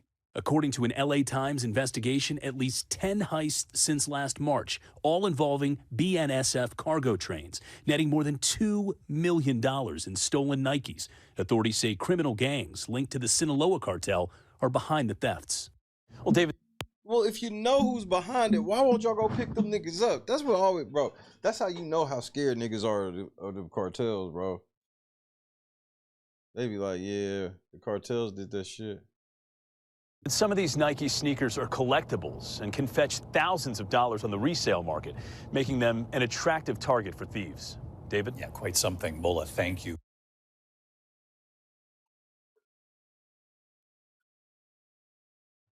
Like, nigga.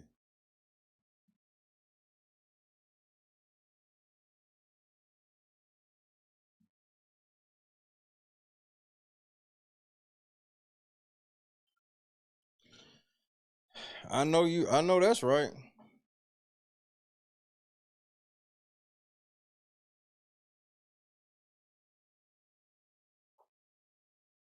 Oh, bro, I saw that shit. I was like, man, y'all niggas is motherfucking doing train heists in 2023. Lord have mercy.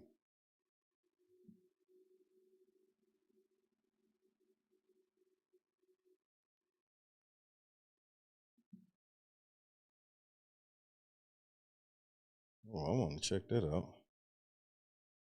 There's something called the Saved by the Bell curse. I have to watch this.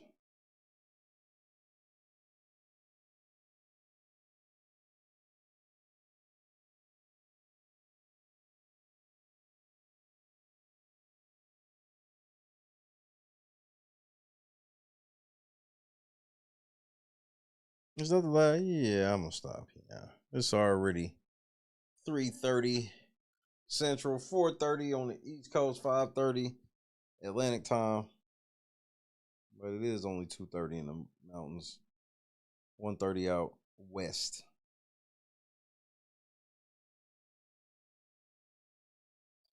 I'm gonna get my black ass up out of here, man. Say goodnight to your boy.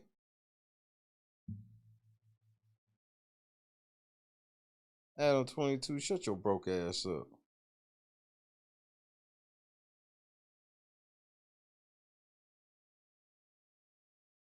The Obafemi Open Challenge is diabolical.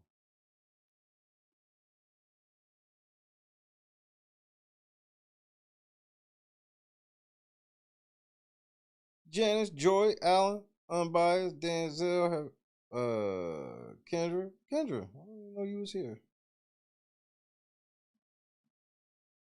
Unbiased.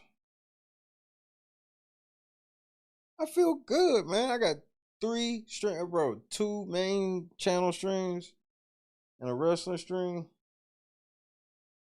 At least I know I should sleep good tonight. KS Dub.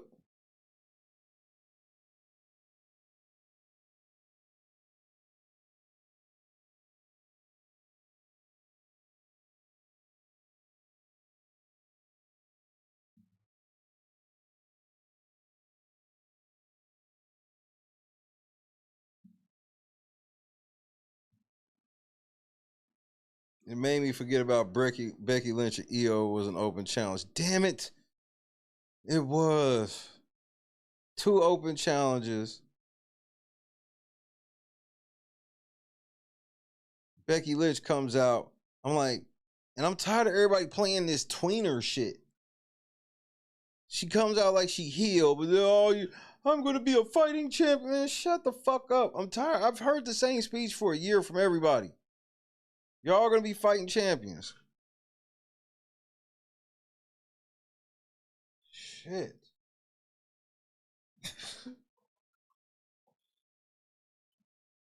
God is great, man. I had fun today. The first part of my day was not good. Thank y'all for having my motherfucking back on that. The first part of my day was not fun. Shit. We got it together. God is great. Damn, why do I have all of this shit right here? Do something about this right now. Since that's embarrassing. Oh, done.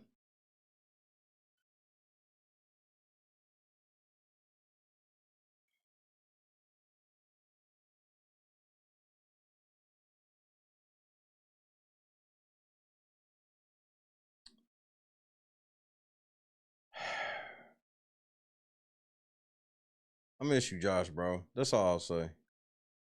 I'm gonna keep it up tempo. I'll keep it up tempo for now. I'll see y'all tomorrow, man. Go get a taco. Happy anniversary to the Fields, bro. They be pumping. Niggas slick. Like, before you go make a drastic decision to go hit a petty ass lick, you know what I'm saying? Like personally, like 20 racks, if you like 21 or older and you going to hit a lick for a petty ass 20 racks, like, it's not worth it. Especially the difficulty of it or things of that nature. When you can just crash your shit out. Like I've been saying, you could crash your shit out and make 150. Instead of risking 5-10 years in prison, you feel me? You crash your shit out for 150. Pay it back if you feel like it. Start you a business or something like that. See, I know what it is. Y'all, some of y'all young niggas just need a little guidance, man. That's what big money for. You get what I'm saying? Like, go listen to some of my shit. It'll put some ideas in your head where you won't crash out. You actually can stay at home with your kids. You know what I'm saying? You won't be away from the ladies for years at a time. Talking about prison that made you a better man and slowed you down and stopped you from doing this and that. You really just need a big dog who can put you on some game and some money. You know what I'm saying? That's all you really need. You don't need... See, the big dogs you got, not everybody, but a lot of these niggas, big dogs, is ignorant. They don't really know shit. See, that's where having a little intelligence comes into play if you want to get rich out here in these streets. You know what I'm saying? That's why they say it's the difference between a chess player and a checkers player. You know what I'm saying? Some niggas get lucky, though. We ain't going to act like some niggas don't get lucky and goddamn run it up. You know what I'm saying? But common sense has to come into play. Sometimes, you know what I'm saying? It's like when artists be wanting to get signed to some of these labels. What Youngboy told y'all, he said, don't sign the Atlantic. They fucking them over. How many young niggas y'all think gonna sign the Atlantic this year? Then it only be like 5 niggas popping on a label, 1 to 5 niggas popping on a major label per year. Why are you running to that label? 30 of y'all niggas gonna sign to the same label, and only 1 to 5 niggas popping per label per year. Sound like dog activity to me, man. That's why I don't be on live that much, because I get to calling shit out. Like, I get to calling all the dumbass shit out, you feel me? So I just be chilling. I just be at the crib chilling or some shit like that, or getting on some money type shit chilling. I just be on here because, you know, a lot of people be like, man, go live and put us on some more game or put us on some goddamn info where we can make some money. So I was like, you know what? I'm tired of seeing goddamn all my young niggas out here crashing out around this bitch, goddamn, getting locked up, going outside, getting killed. You know, I don't want to see a nigga goddamn fucked up, you know what I'm saying? But I got that other side of me that don't really give a fuck, you know what I'm saying? Like, fuck, it's fuck everybody, you know what I'm saying? So that's why I be like, you know, I'm a big shark, man. We Pisces, man. I go upstream or downstream. When I'm swimming downstream, it's fuck everybody. I don't give a fuck what's going on. But when I'm in a good mood and I'm swimming upstream, then it's like, oh, okay, you know what? I got love for everybody, man. I don't want to see nobody lose. Unless I just hate you and don't fuck with you. But even if I hate you, my lives still get put on YouTube and you seeing it and you can benefit from it. That's just my gift out here, you know what I'm saying? I'm off this bitch. Shut your broke ass up.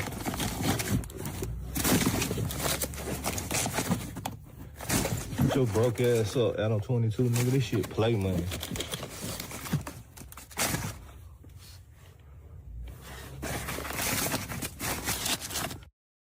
Hey, Grandpa, this my homegirl right here. What? Boy? My homegirl, Grandpa.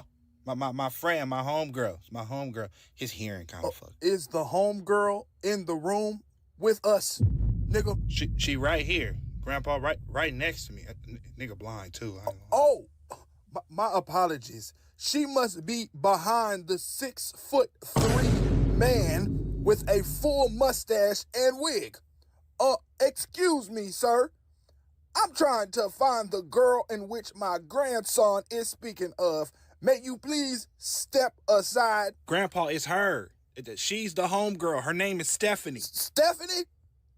Ain't no damn Stephanie. That's Stefan. Homegirl, my ass. That is a nigga. Hey, Grandpa, man. What? That nigga dick bigger than mine. It's literally hard right now. She's trans, Grandpa. Boy, I don't care what insurance he got. Tell that nigga to stop acting like a bitch. Whoa, hey, that's transphobic, Grandpa. I don't know what the fuck that means. Times have changed, Grandpa. People have a right to be their true selves, and we have to accept people for who they truly are. The fuck we do? Also, fuck you, little nigga. Oh. First, we gotta accept them little homo fun boys coming out with they rainbow wiggity rainbow gayness. Now I gotta accept the homo fun boys pretending they women. I'm tired, nigga. She identifies as a woman, so that's how she will be addressed. No. Grandpa, be nice to her. That's a man. Grandpa, it's a she. That is a man. No, she. It's a her. Grandpa, that use the correct pronoun. Correct pronoun. Nice to meet you. God is great. Feels good to get off in my normal time. Yo, what's going on, boys? How are you? Yo, dap me up. Yeah, all right, damn. What part of the city are you from? Yo, what's up? there, brother. Hey, yeah. What's up? Yeah. You guys ready for this? Take this. Oh, all right, sick. Why don't you guys come inside? Don't ski. These are the guys. I'm Octavius Gray. And I'm Steve. Steve LeVois. It's okay, I have babe in here, right?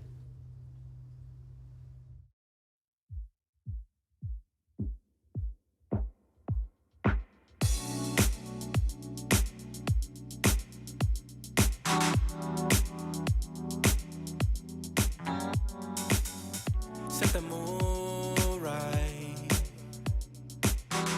Pick you up, baby, I'm looking so fly. Sunset rooftop, yeah, that's nice, right? Hop in the G-Class, I know you need that. Heart racing fast like the speed of light. Is this attraction, or is it the moonlight? You want satisfaction, but only for one night. This could be real love, but you've been broken, and I just want you to see what I can be for you.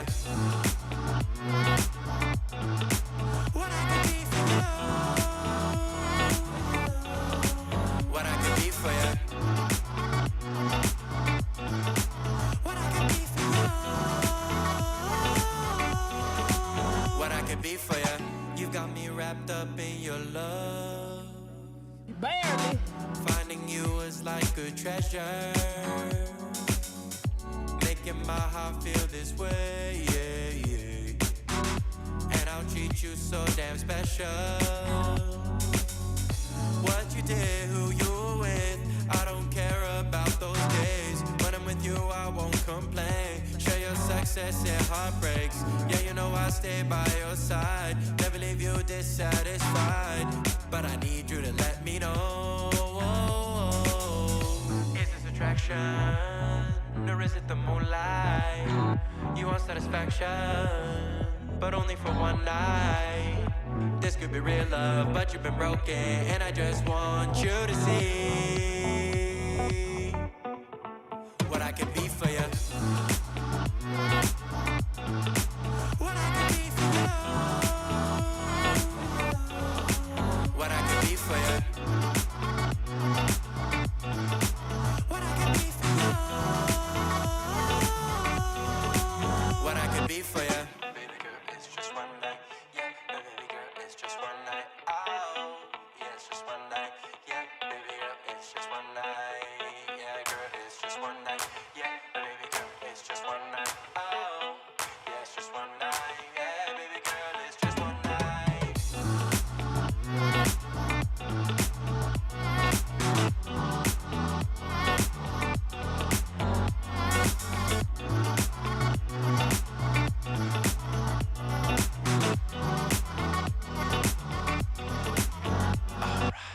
Crushed it. God is great. Well, Janice, I guess we can close the doors. Wait, not the Jed type of way. Like, we gonna close them and go home.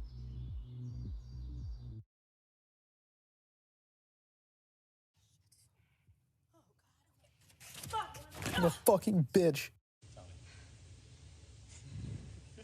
Guys, I gotta go. You got it, I don't Jess. want to hurt myself. You gotta pee? It's all right. No, You got it, Jess. You gotta go, girl. Let go. I don't even want to fall. Turn to the side. You're okay. You Just good. land right on that booty, girl. Just put your legs out Turn and to the pull on side. your booty. Jess, you're amazing. You got it. You got it. You got it. Turn to the side. Just let go and turn. Like you're laying in bed. Yep. Like you're jumping onto your bed on your side. Just let go and turn to the side. Shut your eyes. You got it, my love. Just turn to the side. You're okay.